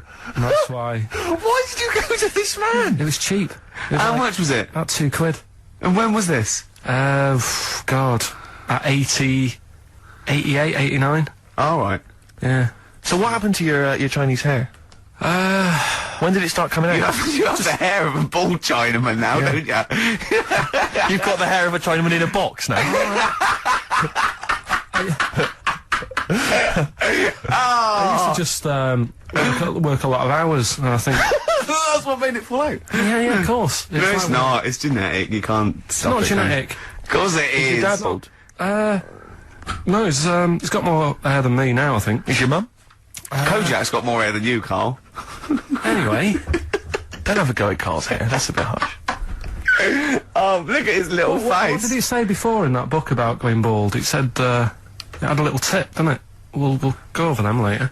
It says if you're going thin, doesn't it say cut your hair short and something like So that? it makes you look thicker. I've never been into getting presents and that. I had the problem at that Christmas one, that time with the Victoria Plum. Yeah, we'd hate that. We'd hate to bring that back. We've done that. Because you talked about the book, because it's kind of to do with your dad, isn't it? He's a very bad gift buyer, was that the problem? Well, yeah, my dad just wouldn't bother.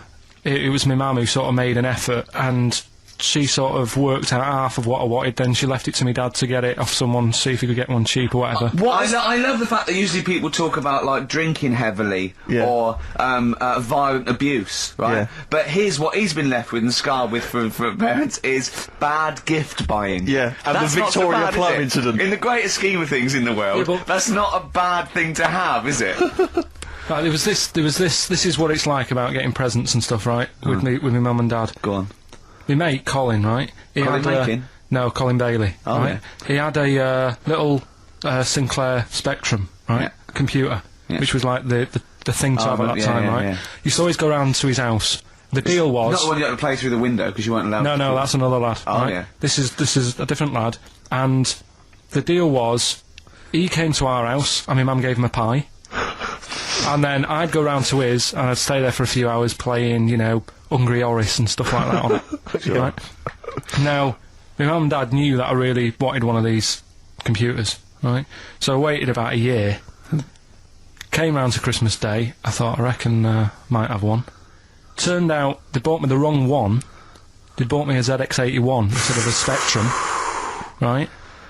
And, Christmas Day, I'm there trying to load the games up, it's not working, I'm thinking, what's wrong, right?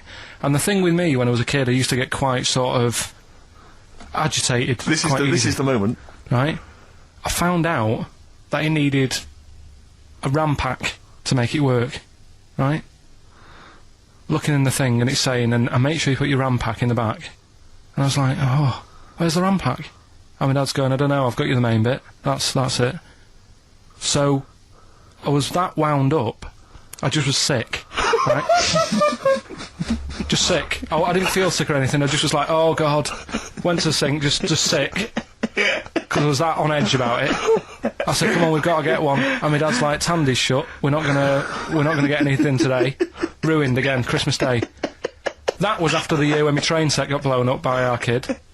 Following year, no RAM pack. And now you ask me why don't I get good presents? He's scarred. He just I'm threw gonna up. die. Honestly, I'm gonna die. It's just clean sick. Yeah. There's no RAM pack. Did you get to the bottom of it? Why wasn't there a RAM pack? You have to buy them separate. Oh, It's one of them okay. cons. What do you mean I can't play Frogger? Oh no. So, wasn't there another incident when you threw up? Spontaneously threw up? Oh. Through sheer anxiety? I do get it. It's not so much now because I've relaxed a bit, but as a kid I used to be quite on edge all the time with certain things. Do you think that's what happened to your The cat wind. that kept being sick? That it didn't get the food it wanted, and it just threw up. Do you remember that? Yeah. God. So they shaved it. Yeah, but again, you see, the cat thing... I mean, it's mad, I was thinking about it the other day, right? I used to think I had quite a normal upbringing, You didn't. right? And someone was talking Your about the mother cat. once told you not to go to school because it was windy, Karl. It was Yeah. not Right. a normal upbringing. The cat was being sick, so she shaved it, so it was easier to clean. Right, well, my mum and dad went on holiday, right? And I stayed at the Rosses down the road. Oh, yeah. Only a kid, must have been about 5 or something, right?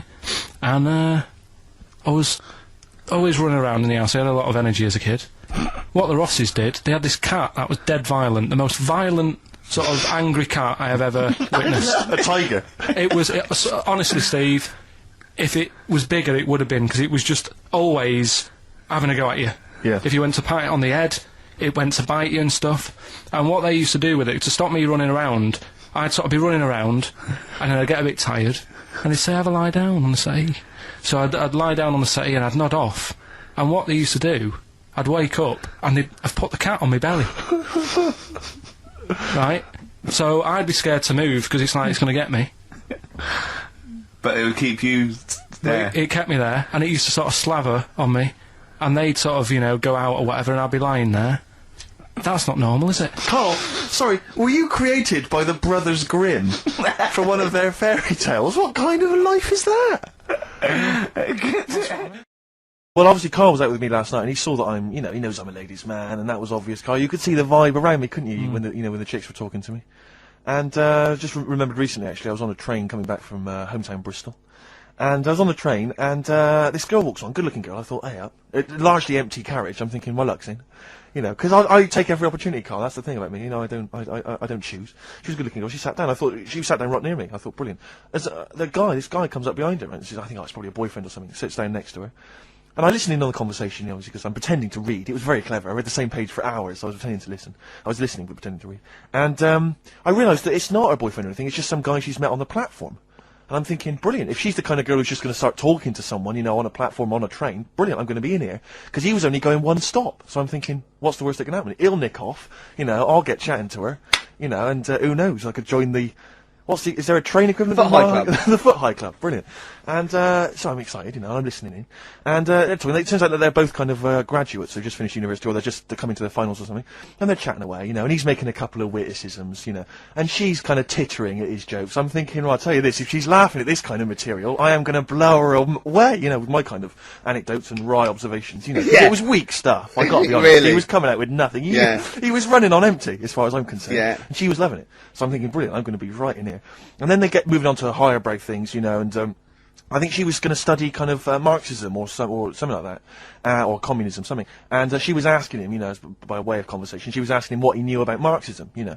And he was fumbling for his vague knowledge of it that he had in his life. And I'm just sat there thinking, yeah, come on, love, in any given capitalist environment, the proletariat will revolt against their oppression by the bourgeoisie, and after a brief period of socialist rule, emerges as a classist society governed by community cooperation. Well, if that sort of talk wouldn't get a woman hot, I don't Come know. on, I don't Rick. know what you'd use. If then Marx and Engels is not Doesn't- going to get a woman sweaty down below, I then know. nothing is. No. Then my name is You're not just Steve biding Merchant. your time, yeah? Exactly. Yeah, I'm just going to go in for the kill any Yeah, minute. yeah. So anyway, it comes to his stop, right? He gets off. I'm thinking, this is a piece of cake. And he gets off, and off he goes. He walks off. And I'm thinking, brilliant. And I thought, I'll wait till the train's pulled away. I'm not going to leap in straight away. No. And he comes back along the carriage. And I'm thinking, hang on a minute. He goes, listen, do you mind if I give you my email address? Right? And if you want to get in touch, email me. I'm thinking, come on, you loser. Get off now. Save your face, please, before it's too embarrassing. She accepts the email address because she obviously doesn't want to hurt his feelings, whatever. I'm thinking, fair enough. She's a good woman. I'm liking her. I'm loving her. I'm thinking, that's my kind of girl. So anyway, he gets off. I'm sat there, the train pulls away. I'm thinking, yeah, I'll wait a few minutes, you know, I'll just, you know, give it some time. Her phone rings. It's her friend on the phone. And she starts saying it, and I was listening in, and she was going, yeah, just met a guy on the train. I'm thinking, yeah, that's true enough. She goes, yeah, he was a good-looking guy. I thought, you're having a laugh, love. To be honest. Because I was looking at him, and she said to her friend, he looks a bit like tennis player Boris Becker. I thought, well, you should be so lucky. Frankly, because I saw him, he had awful facial hair, if that's what makes him look like Boris Becker. Terrible little goatee beard, it was laughable. I thought, I don't know, and then she goes to think, and she's like, yeah, I met him, we got chatting and stuff, you know, and she was going, it's not often that you meet someone, you know, generally in life, who's, you know, kind of thoughtful and intelligent and funny. I thought to myself, I'm not even going to waste my time with you, love. Frankly, if that's what you thought of him. You just walked away. And I'll be honest with you, I didn't even bother talking to her. No, you were just didn't even above waste it. my time with If her. she thinks that bloke is not If only she thought great he was looking, funny, but great funny looking- and intelligent, and she got on well, and he was polite, and it was a chance meeting, and he thought, and she thought that you were like a freaky looking dork who didn't even have the nerve to If speak. that is what if that's she what was she thinking, thinks, then I she's don't not- want to know it. I couldn't. You walked away, and good luck to you. And I have my dignity intact. Yes, and she's nothing. If you go to places that you're in danger of being kidnapped, you're meant to have a code word. So that when the people who've nicked you call up the London office, they go, we've got Ricky, Steve and Karl here. Right. And the London office go, yeah. Give us your code word. Well, at the time, it was Congress tart.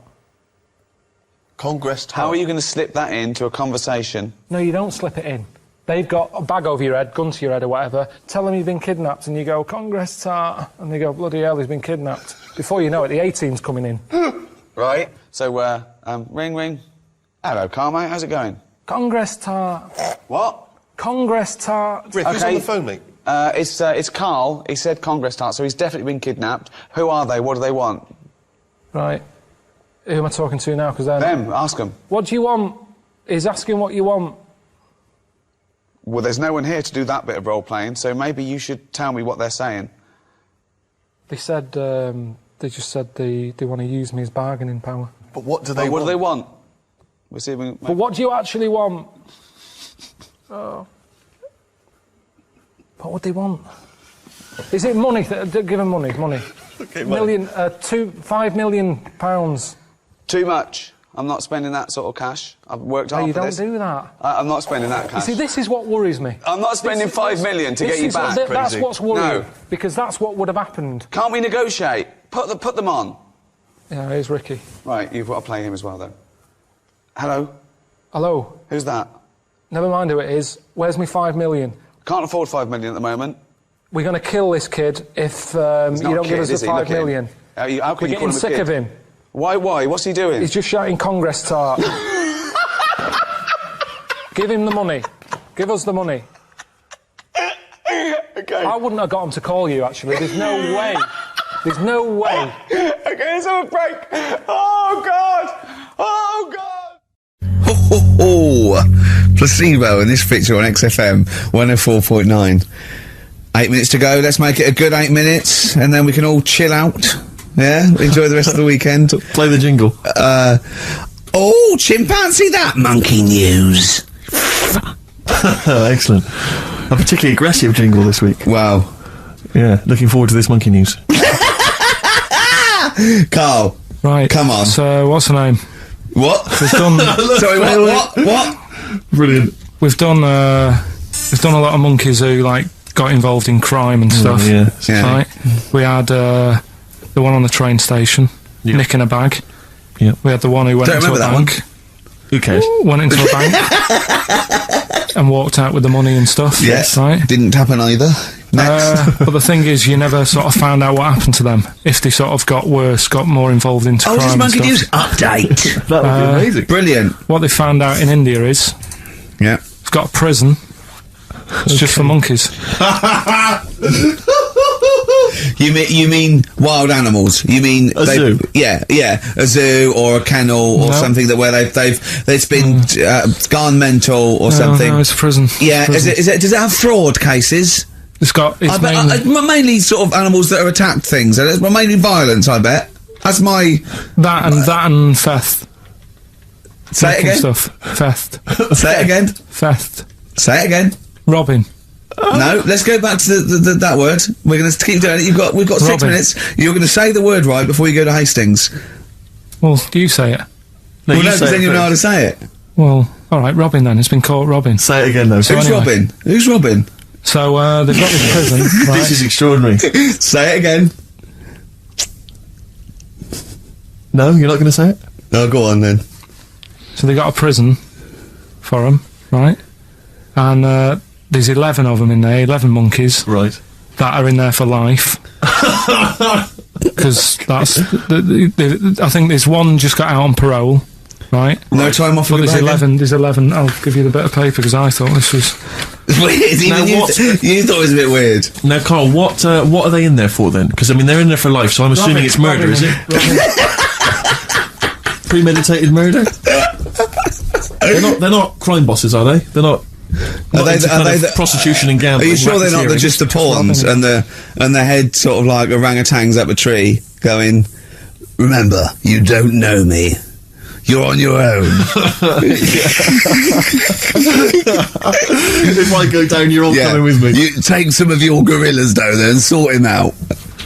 Oh, the great banana robbery. It's not. I wonder if they get them.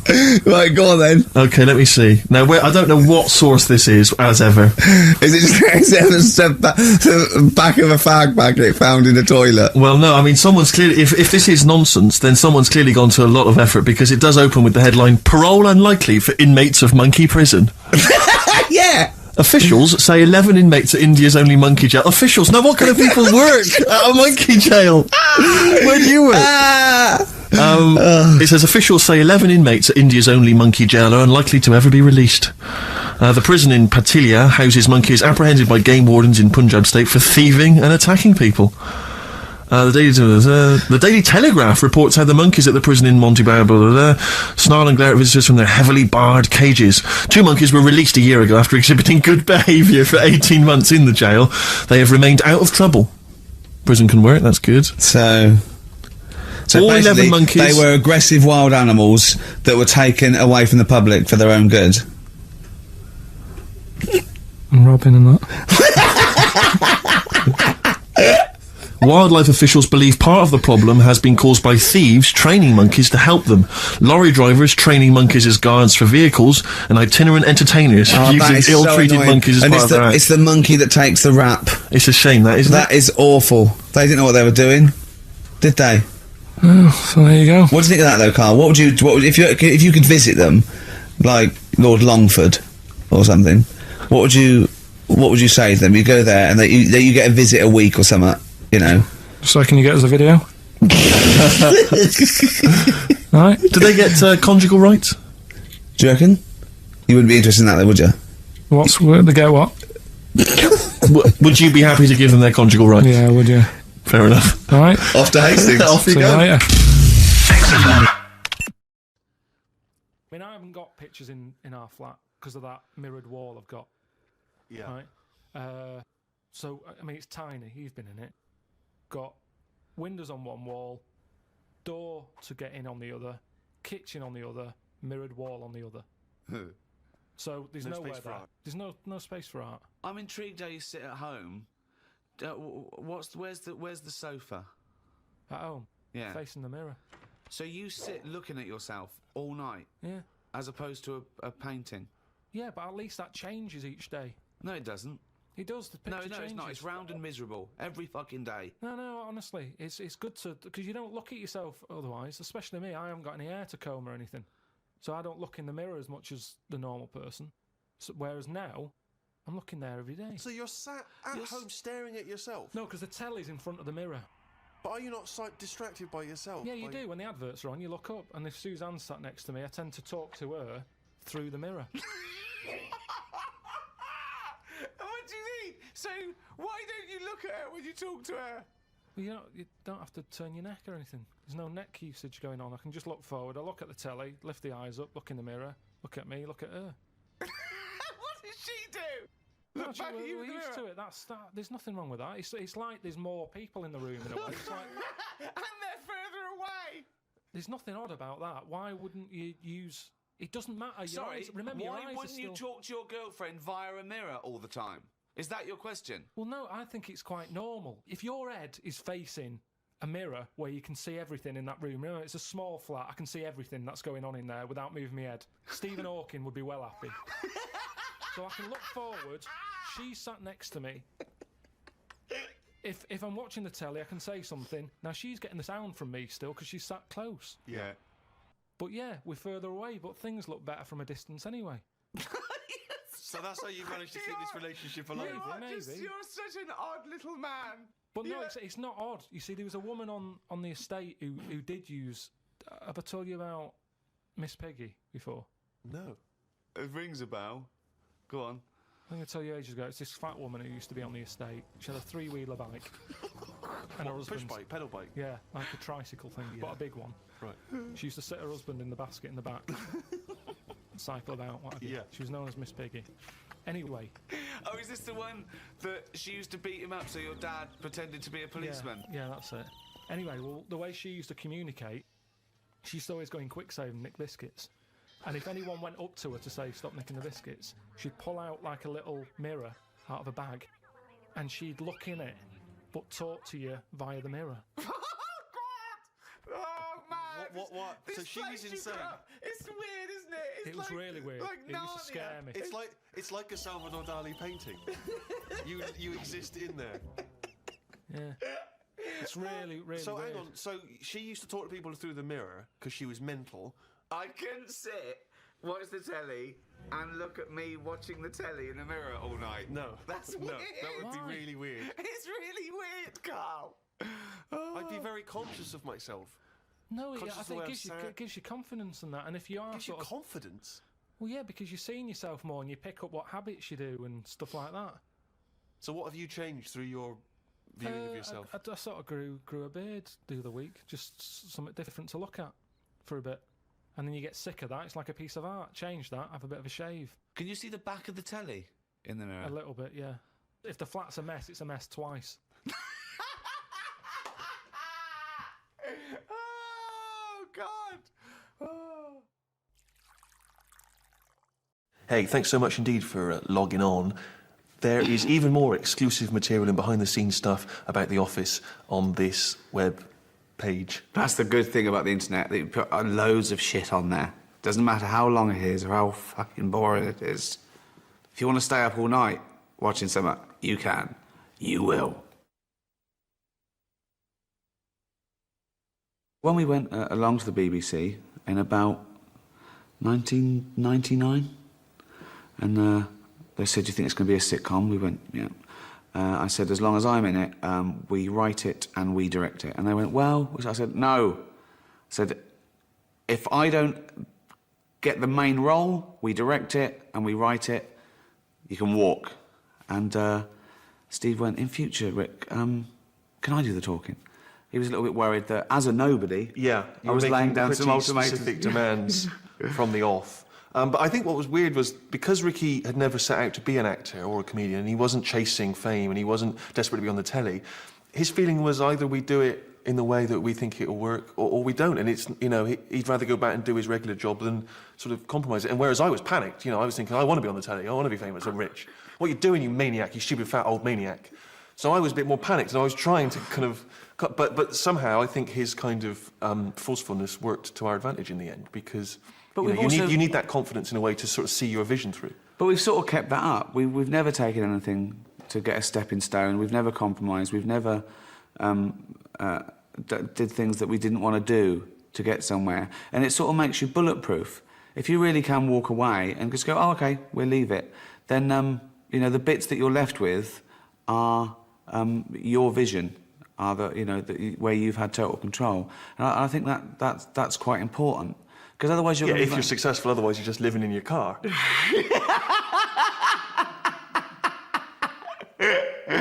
Oh dear. The thing that interests me about The Office, which was so brilliant and in a way educational, was that it, revealed the tremendous flowing emotions that happen inside an office. A lot of sitcoms have to do with family, a lot of sitcoms have to do with friendship, and everybody knows all those dynamics, and then you underestimate sort of how complex the lies are that we tell in the workplace. Everything happens in the workplace. I think the fact that it seemed small, that it was literally just an office, is exactly the point. I think you could go into a shoe shop or a place where they sold ties, and it would be equally compelling. Because we were so naive, though, we were thinking, well, there's not going to be any actors that will be able to be convincing and real and naturalistic. We're going to need to, grab people off the street. I mean, we had grand plans, sort of auditioning in village halls all over England to find these real convincing people. And then we realised that real convincing people are terrible. That's why they're not actors. And that actually really good actors can just do an amazing job. And a lot of people always give us credit as though they say, was it improvised? Was lots of it improvised? But it's the actors who are just so good at making those lines seem real. We knew that as well. It's 99.9%, in the script, and so we needed people to do that like they were saying it for the first time. And there's the real skill. But we did want unknowns, and we kept to that. We didn't want people who'd been, in soap operas, and so because we wanted people to suspend their disbelief long enough, just for the first 2 minutes, to think, is this real? Is this a real documentary? And I think we sort of got that to a certain extent. One of the things that Gervais and Merchant have really got right, that so many people get wrong in comedy, in sitcoms, is that if you're going to have a character who is a twat and a bit obnoxious and whatever, the way to make them watchable is to make them also lovable. I think that David Brent is probably a good boss for a paper company, I think that, he's big on morale, he's entertaining. I don't know, I think people would sort of be fortunate to have David Brent as a boss at that stage in the game. But maybe I'm just thinking that as a guy who I would just be laughing constantly at this guy, It must be really exhausting being Brent, mustn't it? It's you are looking around and at a room full of people plus a camera, and needing to assess really quickly in your head how you have to be to please each one, make each one think you're funny, and each one respect you. And you can't do it, with everyone. I'd be exhausted if I were him. I wouldn't have it in me. I liked Tim very much. I really liked him. He didn't seem a million miles away from me. In terms of his sense of humour, or in terms of his self-deprecation, and his this is a dangerous thing to say now, but in terms of his wit, you know, I like funny stuff, and he likes funny stuff, and he sort of likes taking the mick, and so do I. Tim's job is to just, sort of like Chandler's job was, to just be an observer of all of it and, you know, let us in.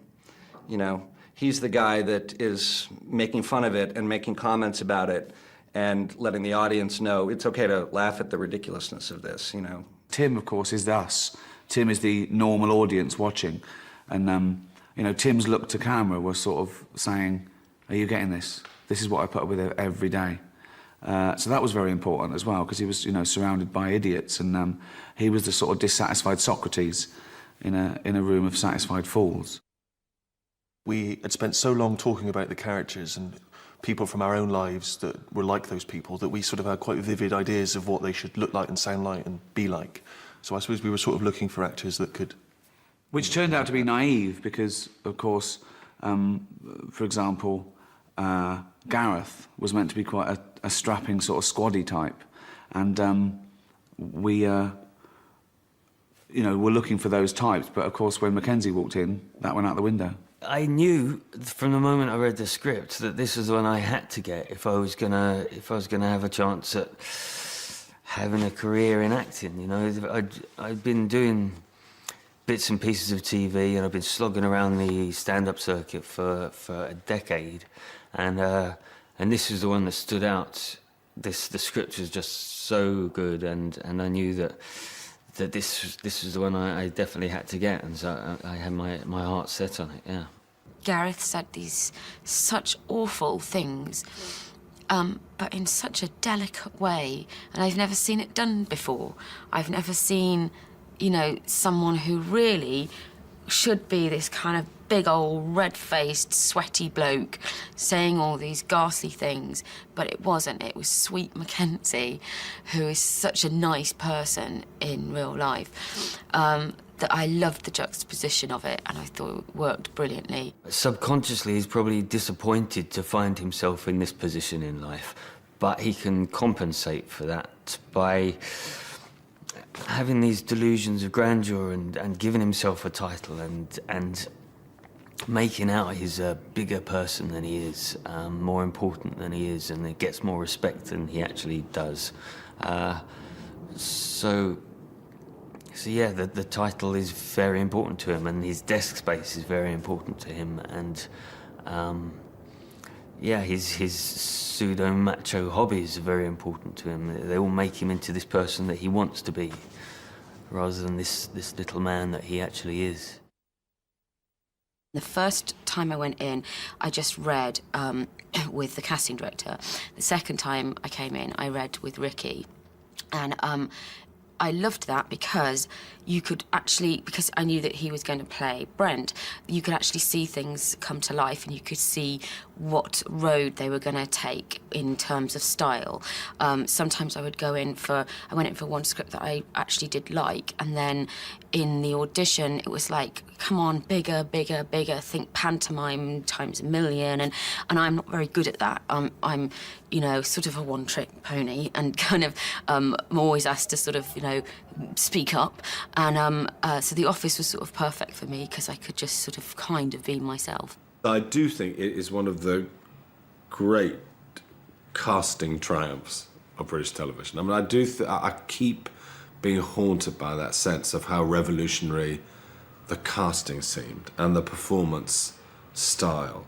But every single one of those characters is so perfectly cast, and in a sort of new, informal way. It's not a big, rounded, performed thing. It was just a way of finding people who would fit that style perfectly. And when you do cast things, you realise that you're always casting for style. Someone can come in and be very funny, but they're not right for you.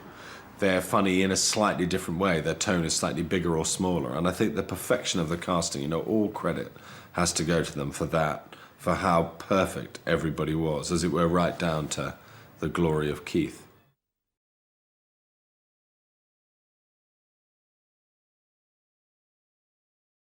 Well, it's about me and Constantine infiltrating those gullible muppets. They are so gullible.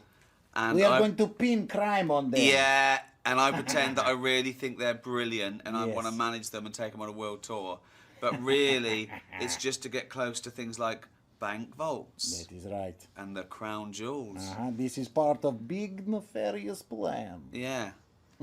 That's what happens when two master criminals come together to work out. You know, we're working together. That is right. Yeah, in the movie, this is. Yes. In real life, we're sort of friends. Yes, we are friends. We're Hollywood chums, aren't we? That is right. We are Hollywood chums. It's easy for you to say. No.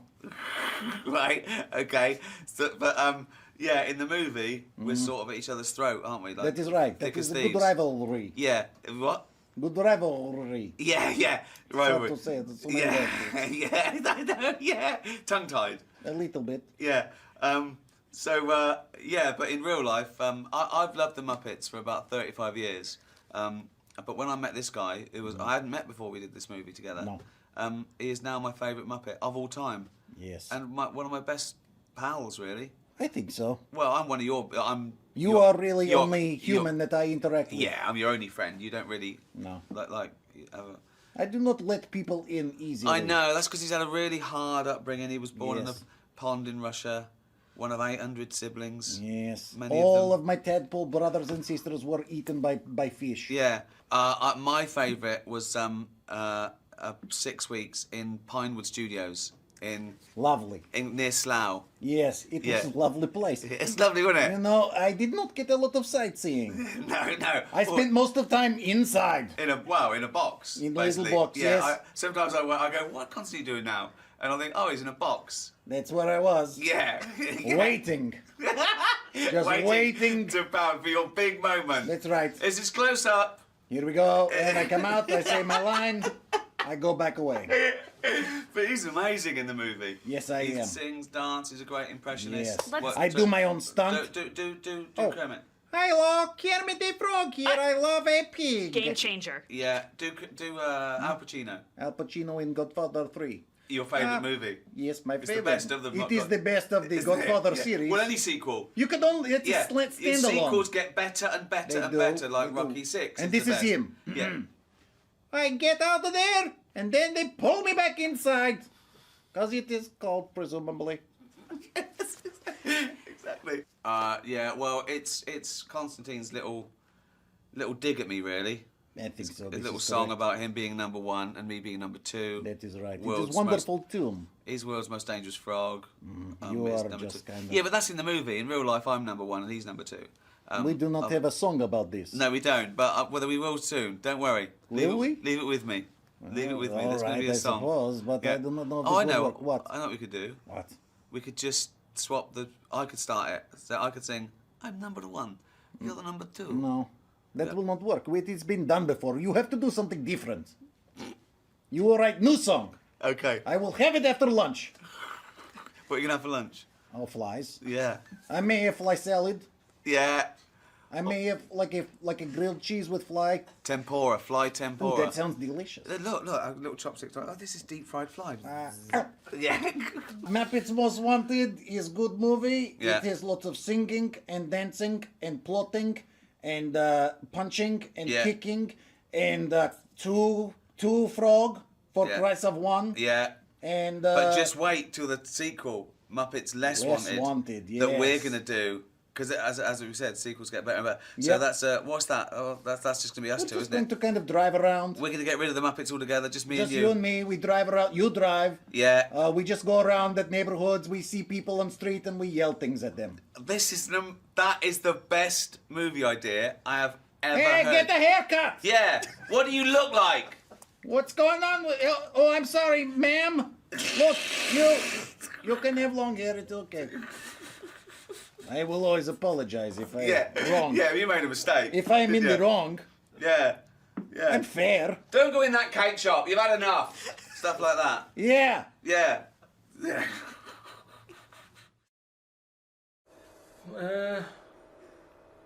Well, here's the question. This is going to be dynamite. No. No, I know. This is like Plato. Go on. I know it's going to be good. Is being English a burden? What does that mean? Yeah. just because it's one of the. They say it's one of the most. Are we the most hated nation on earth? No. No, I don't think we are. No? No, it's the Americans, isn't it? We're second, then, are we? Oh, we always so rubbish at Eurovision. Yeah, I suppose so. What, Eurovision Song Contest? Yeah. I don't think you're meant to take that too seriously. I think the embarrassing thing When is... you've got people up there singing boom, bang, a bang, it's not to be... I don't think it's a barometer of doing well in the global market. I think the problem is now that whereas England, for good or bad, was once it ruled much of the globe and a vast empire. At its now, peak, the empire was 4 times bigger than the Roman Empire. What do you think of that, Karl? Did we do anything though? When we had a lot of people, did we do anything? Because I think it's like a business. Yeah. When a company gets too big, you take on too many people, and then you've got places for people to hide. So even though you've got a lot of people turning up late for stuff, hiding, pretending they're doing stuff. Yeah. I'd say keep the empire small, but keep them all good. It's not about numbers. There's not power in numbers. There's a lot of laziness in numbers. Small group, Red Hand Gang, they got everything done. The what? Famous Five, Musketeers. 33. You don't need loads. D'Artagnan wasn't even one of them. Well, not an official musketeer. That annoyed me a little bit because he was the main one for me. Yeah. D'Artagnan. 7 dwarfs, got it all covered in 7. What did they get covered? No, they just had everything covered. If you wanted happy, come here. Feel like moaning, get moany over. No, there wasn't a moaning. Well, I don't know all the names. Grumpy. But I'm just saying to you, you got it covered in 7. Got it done in 7. Don't have 10. Magnificent 7. You're doubling up. Yeah. Yeah, it's always... But I'm just saying, so the empire, it's not about the amount of people. You don't need loads of people. England's tiny. But we used to be good at something. I don't know what we're good at anymore. Good at war. We're always good at war. We don't do that anymore, do we? Well, we did. We've We've had a war recently. We invented the language. Yeah, but it's a difficult language. It's one of the most difficult languages. Yes, but because we're English, we don't have to learn any other language because everyone else speaks English, so we can go abroad and just speak with our native tongue. I don't think it works like that. It's so complicated that we haven't moved on. Look at Germans. Apparently, it's a really easy language to learn. They're brilliant at making cars and that now because they're not still going, what's that word again? The amount of times I have to ask for a dictionary.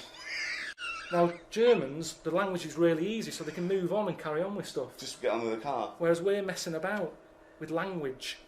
It's complicated. It is the most complicated language. Look at the way, abroad, everyone learns 2 languages. Here, I haven't even learned ours properly yet.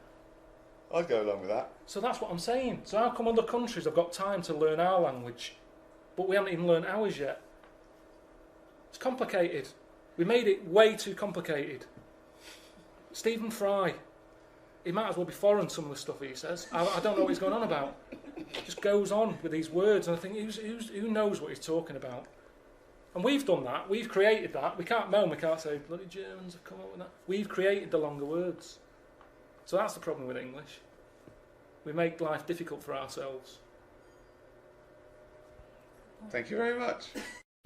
Look at it, like I say, a bit of snow, a bit of cold, everything comes to a standstill. Yeah. Oh, I can't go out, it's dangerous, you'll slip over, people having time off work. Yeah. What would you do, right? If you run a business, right, your business could go under, right? It snows a bit. You've got 10 employees, you're paying them well, and they go, I can't come in today, Karl. A bit icy. I'll do it, okay? Right, they're snowed in, right? You're running the business. What are you running? It's a, let's not, I'm not going to big myself up. It's just it's a factory. It's U-bends. U-bends. U-bends for... Toilet. So you run a... Okay, right, okay. So you pay them all right, don't you? I'd say most of them are on above average. So you're there. What time do you get in? About 8:45. 8:45, waiting for them to come in at 9, yeah? Yeah. Okay, right, it's snowing. It's a bit snowy. You got there. It took you a bit while. You'd set off early, did you? Or? Gave myself a bit more time because I had to put the heating on in the car. Okay, ring, ring. Ring, ring. Hello, KP Plumbing. Oh, is that Miss Pilkington? Yeah, it is, yeah. Who's that? Oh, it's Sheila. Listen. Sheila, shouldn't you be here by now? Yeah, no, I was going to set off. We'll set off now. Stop wasting time. We've got a big order on. No, I know. We're all on a bonus here if we get this done. I'll see you in 10 minutes, shall I? I can't make it. What? I can't make it. Why not? The car won't start and it's slippy on the drive. I just can't get out. Get the transport. I'll see you I'll give you 20 minutes, all right? Don't worry about it. Thanks for calling. I'll see you in a bit. I'm also scared of the ice. I'm scared of the ice. I'm not gonna come in today. It's dangerous. So what are you gonna do? Well, I'm gonna wait until the ice and snow goes away, and then I'm gonna come in. But they're predicting it's gonna be about 2 weeks before they clear all this. I can't really travel in this. It's a bit dangerous. Well, I'll tell you what. You stay at home. I'll replace you. Because I need someone to come in. What, are you firing me because I can't get into work with this? Well, I got into work, Sheila. Yeah, I know, but I mean, you don't live with me, do you? If you did live with me, then you'd probably see it was bad where I was as well. I'm here. Do you know how bad it is here? When you come round and have a look how bad it is here, you drive my... Tell you what, you come round and drive my fucking car because I'm snowed in, you fucking calling me a cunt. And I'll tell you, if you fire me, I'll take you to drive uni, you bald-headed wanker. Right, you're fired anyway for that. You're in fucking trouble then. Right then, see ya. Right, and then she's done with. She's weak anyway. Ring, ring. Ring, ring. KP Plumbing. Hiya, is that, Miss Pilton? Yeah, it is, yeah. Hi, it's Bob here. Bob. Yeah, bit of trouble. In my area, it's absolutely snowing. It's possible. No one's getting out. I live near Sheila. Bob, listen. Sheila's just been on. She's saying she can't get in either. She can't. I've just seen her out there trying to dig her car out, and she's She's really tried hard to get to work, but she can't do it because she's not very rich. And her car doesn't work. She hasn't got the right tyres, and there's no public transport. They've cancelled those. Wrong snow on this country. I'm not going to make it in today, son. So I'll see you tomorrow, right, boy? Well, no, you're saying you'll see me tomorrow. Yeah. But you'll probably call up tomorrow with the same thing. Well, only if it's snowing still. Now, listen, it might not I can't run a business like this, Bob. Yeah, it's not my fault, is it really? So go round to Sheila's and like slag me off if you want. But I'll tell you what, you're not coming back here. Oh. Fuck off. One chance. Give them one chance. Oh. Well, you didn't even give them one chance. No, because they've done it before.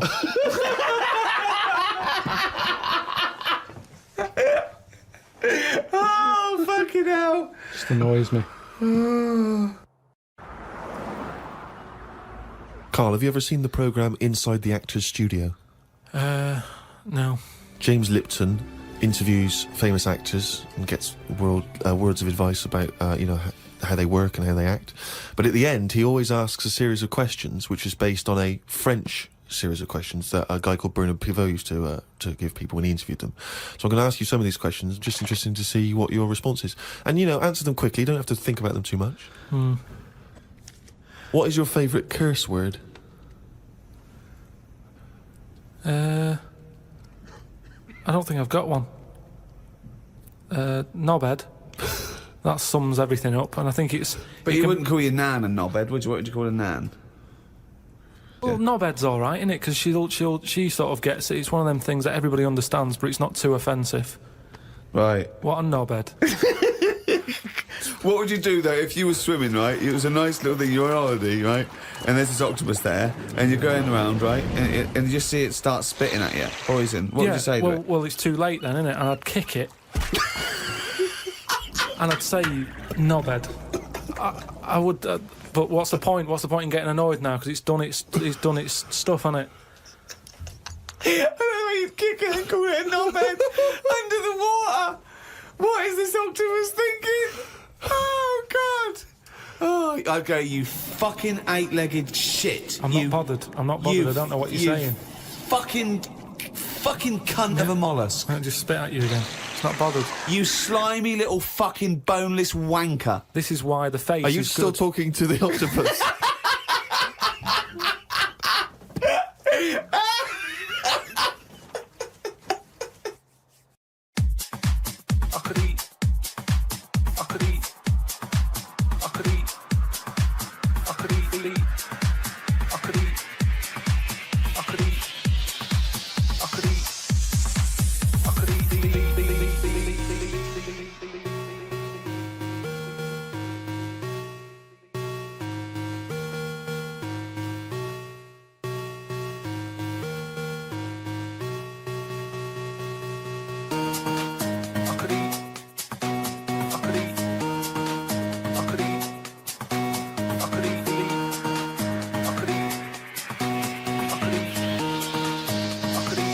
I could eat a knob at night. I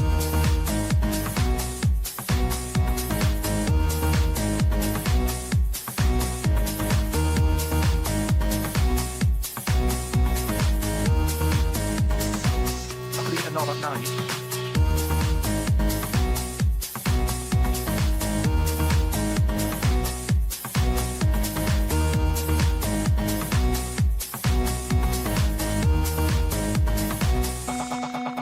could eat a knob at night.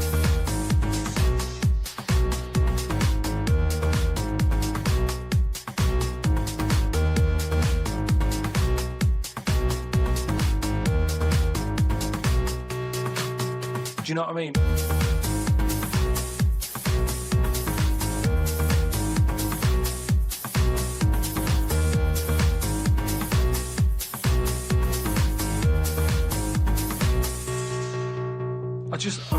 I watch it, I like those little trial bits, right? But what I don't think people realise is, right, it is hard eating a little kangaroo knob. Right? Really? How do you know? No, it's just, you know, you think about it and you go, oh, I couldn't do that, right? But what they never mention on the TV programme, which I think takes it to the next level, right, they're eating that at like 7:30 in the morning. Sure. Right. Which is worse, innit? Do you know what I mean? If I was there and Beck said, right, Karl, eat the knob, I'd go, hang on a minute, give us a few hours, let me get some rice and that on my belly, and just sort of fill me up a little bit more. I'll pop back at about 6:30 this evening. Right. I'll be ready. And I'd be happier then. It's just that thing of, you know, you just... You don't want to get animal genitals on and then do something. So what are you saying? I'm saying, like, I could eat a knob at night, but... Just cut that out. We'll loop that.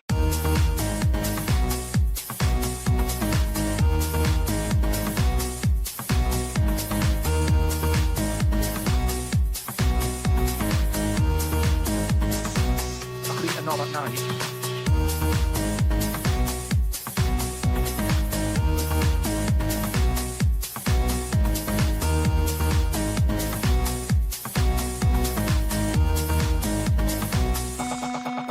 Eat a knob at night.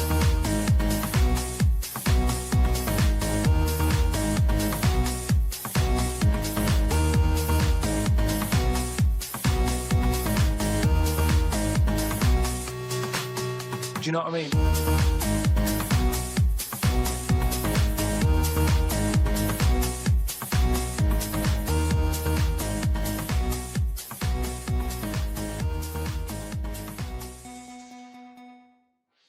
What was he talking about? When you're talking to a stranger, aren't you meant to keep it above the waist?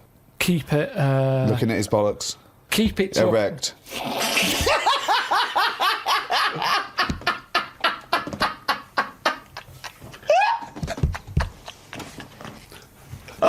I made Karl laugh.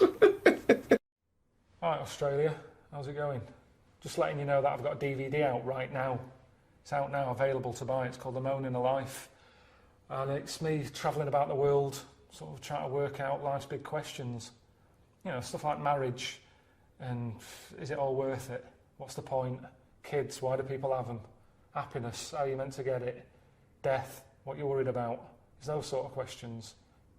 So they wanted me to sort of reference Australia a lot, to sort of make it seem like I've gone out of my way to do something special for you, but I don't know much about the place. What else did they say about you? That's always confused me. They say that you're down under. Australia, are you going down under? The way I look at it is, the world is floating about in nothing, isn't it? It's just in the universe. So who's decided that you are down under? Makes you think, doesn't it? How do you know? How do you know that you're down under? You could be up over. You could be right at the top. Because if you think about it, it's hot where you are, which means, you know, if you think about it, heat rises, doesn't it? So if heat rises, you're at the top. So it's up. It should be up over. You're coming up over, not down under. Just a thought. I've had that thought for ages. I had no one to tell, but now I'm talking to Australians. I just thought I'd run it by you. But it's thoughts like that are on this DVD. Life's big issues. You know, is it up over? Is it down under? It's just a question, isn't it? I'm running out of ideas to try and sort of theme this around Australia. I just, you know, at the end of the day, I've got a DVD out. The Moaning of Life. It's out now. Look out for it.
on TV. I just think there was a kid who grew up in our avenue, right, on the estate, who, when it was born, right, we kind of thought, it's got no chance, this kid, because its man was a bit of a rumman. You know, a rumman? Where's that? No, just like, you know, she liked going out and having a fag and like having a drink, and she's never at home. It's the one who had the horse in the house. Sure. Right, which I don't want to go over. Sure, it's old news. It's out there, isn't it, if you want to find out about the horse in the house. But she had a kid, and everyone was pretty surprised when they saw it, because it was a good-looking kid. Right? She was surprised, because, like, you know, the man wasn't that good-looking, the dad was a bit rough. But it came out, and she was showing it around the avenue, going, look at this I've had. And she was chuffed with it, because it's probably like one of the newest things she's ever had, because everything else was always sort of second down and what have you. But suddenly she's got this brand new little baby, right? Anyway, as it grew up, right, those looks went. Right. And I'm not talking getting old, I'm talking by the age of about 3. It looked rough already, right? And all that just happened because that's the life it was in, right? Yeah. So like it had like a patchy head. Its hair. It had a patchy head. A patchy head. It's just sort of. It wasn't a North American Indian. What do you mean, a patchy head? Just his hair was patchy. He used to chase sort of cars and stuff. It's cars. Sorry. What do you mean? That's what he did for his. Sorry, did she let it get raised by wolves? No. But all I'm saying is that at the end of the day, what is it that makes a person? Do you know what I mean? Now, I don't know what state he's in now, but maybe he learned all his mistakes by the age of 4. Well, the only time I wanted a wig was when I did jury duty once, right? And it was annoying that I was sat on the jury right in front of, like, these criminals, right? Everybody else has got disguises. The judges have them wigs on, right? That's not disguises! That's a disguise. That's why judges wear them, right? No! Well, then why did they print their name in the paper and have a picture? What do you mean it's a disguise? Well, it's a disguise, isn't it? No! If it was a disguise, they'd go in with one of those glasses with a nose and the beard attached if it was a disguise. All judges would look like Groucho Marx if it was a disguise. Well, I'm just saying that's what annoyed me when I was sat there on the front row, right? I couldn't have been any closer to the criminals than that, right? I was sat there and I thought, why didn't I just pop a little wig on or a pair of glasses? I would have loved to have seen you in the front row at Crown Court. No, because I'd love to see it because in this country you're not allowed to show pictures of jurors. You can't take photos in a courtroom, so there's always these sketch artists that draw drawings, and it's on the news. The idea that we'd have seen 11 people and a sort of Krusty the Clown figure would have been amazing. Yeah, I would love to see the artist do an interview, because it would be like complicated people. Oh, Harry looks into characterful, and then just a little round head. Charlie Brown. Charlie Brown sitting on the end. Okay, Karl, you're in charge of the world now. You are this. You're all powerful. You're like a god. Okay, you can do anything. You call all the scientists, and they go, "What do you want of us?" Oh, orange-headed one. What the fuck do you want of us? Right? What do you want them to do? Go. What do you say?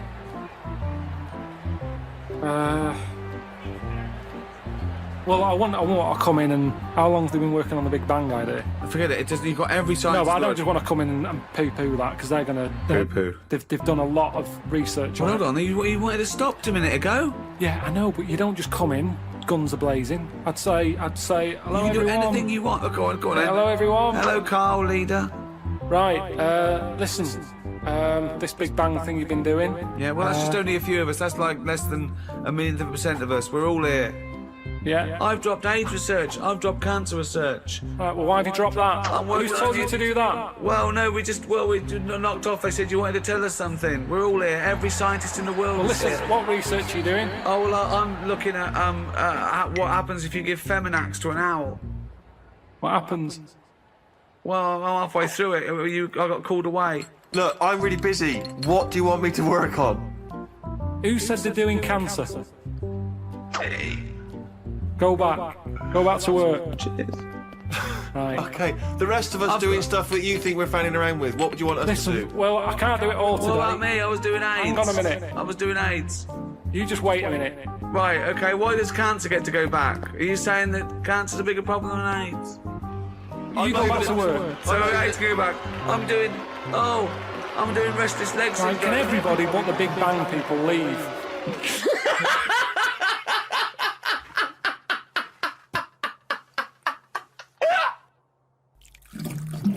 These words of wisdom will be inscribed on a wall of a museum one day. Proceed. I think trousers are going to be stopped being made. Just because you see kids now, they've got the pants around their ankles. They're going further and further down. So I think that's evolution, just getting rid of the trouser. Right. It's just dropping naturally. That's the evolution of the trouser because it's dropping incrementally Well, you see now, down you can the see arse. kids' underpants, so they're just dropping. Yeah. I think they'll get to a point when they just don't bother wearing them anymore. Right. Prediction 1. Okay, That's an amazing one. They'll stop making trousers in the future. Good, Okay. We're going to get weaker. That's already happened. Mm-hmm. They used to say, an apple a day keeps the doctor away. Now they're saying eat 5 fruits. Right. So we've definitely that's evidence. You can't argue with that. I'll probably put that first because he goes right. What's number 2? So swap that round. Okay, that's number 1. Give him the pants second. Yep. I'm gonna die. Okay, They number used 3. to say an apple a day keeps the doctor away. They used to say pull your trousers up. Now they're saying put them down. You can. I've never had such fucking trouble. Number 3. Right, number 3. Oh, the scholars are now waiting with bated breath when they find this old scroll, and they go, "Ooh, what can number 3 be?"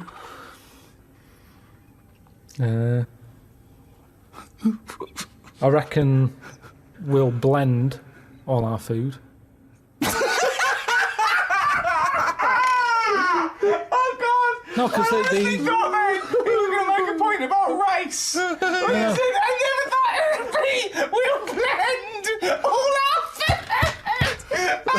like they do for babies, you mean? I just think when you think about all the stuff we eat now, cavemen chewing on big lumps of meat. Yeah. We had wisdom teeth. Yep. Now they say they'll take them out. You're not using them. Yep. Why not using them? Because your food's soft. Yep. Sorbet. Yep. Soups. Yeah. Everything's softer, Just isn't it? those When you get an two, yeah. avocado, they say, is it soft? Everyone's squeezing the food before they buy it. Yeah. No one wants anything tough. Yeah. So I think chewing is a sort of It's a thing of the thing of the past. We haven't got the time to chew. Everyone's like, hurry up, eat that. You don't have to go out for dinner with Ricky. He's like, hurry up. Like, I'm still eating Well, it. he does blend his food, I think. Okay, so blending food. Great. I reckon... what else do we do now? So I've done teeth. Done trousers. I've come up with this idea. It's sort of like glasses, but you can live wherever you want to live. What do you mean? Everything that's real, you're not looking at that anymore. This is really the future. I'd put this at number 10. This is like... We're only doing 5. Fuck me. So what you mean is that you look through the glasses and instead of seeing the real world, you see a tropical what paradise. you want to see. So if you're a young kid and you like the idea of living in the urban ghetto with all graffiti on the walls and that, you can see that. Yeah, but hold on. Are you walking around? Because you'll be bumping into stuff, won't you? No. Why not? No, what you mean is that the stuff that's there in the real world is being digitally reimagined in your glasses. So what was a nice country lane is suddenly now an It's urban got loads ghetto. of graffiti on it. Sure. Absolutely mental, pointless, would But- never work. Absolutely But one of the older- maddest So things you've ever said. really weird, that one. Yeah, It could be done. I reckon it could be easily Why done. would it be? Okay, Because- that last one, that's number 4. That's a load of bollocks. So what's number 5? There'll be more letters in the alphabet. Why? Why? Because we're running out of words now, aren't we? No, we're not running out of No, we words. are. We are definitely running out Just of words. using, just using the letters we've already got and yeah. making new words. Yeah, we're making, No, but we haven't got enough now. Of course we have. Have you any idea? You could have a word with 9 L's Yes. before you run out. Yeah, and they do in Wales and what have you. That's because their alphabet is shorter than ours. They've only got something like 24 letters over there. Right. They go mental with the L.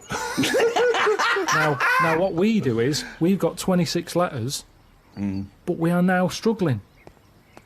We're not struggling at all. We are. We're not. I mean, it's a stupid... Boswallocks in shampoo. Now, there's a word where they've gone, well, we've invented something here. We've got something we're putting in shampoo. Boswallocks? Boswallocks. Have you just made that up? No, it's now they go, new with Boswallocks and ceramide R. Yeah, but that's a new word because they have to they come up with a new word. But it's a terrible word. Why? Boswallocks. It's another word. Is that real? You've missed that out, No, I haven't. That's a real word. Yeah. Now, this is what I'm saying. So years ago, when they came up with all the sensible ingredients, sodium. That sounds all right. He likes sodium. He doesn't like Boswallocks. Because it sounds like something in it, like an ingredient. Well, yeah, but that's because you're used to it. Is this a load of Boswallocks? Are you winding me up? No, the two of it's you? real. It's real. And that's because 26 letters, we've wasted them. Years ago, we went mental with the, pneumonia, sticking a P on it.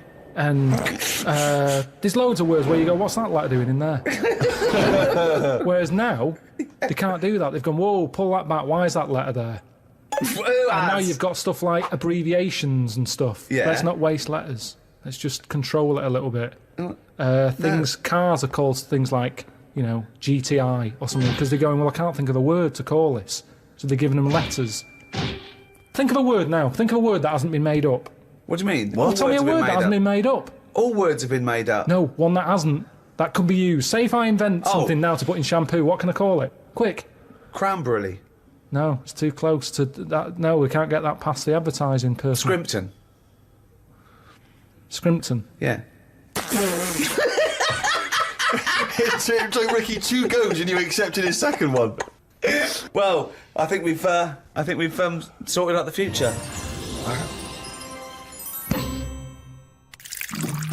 One of my first disappointments with football, I was 10 years old, okay, and one of the teachers was in charge of the football team, my junior school, and I went down to Tutty's, it was, a shop in Reading with Mum.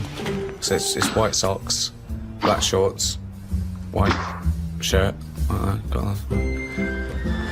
Went to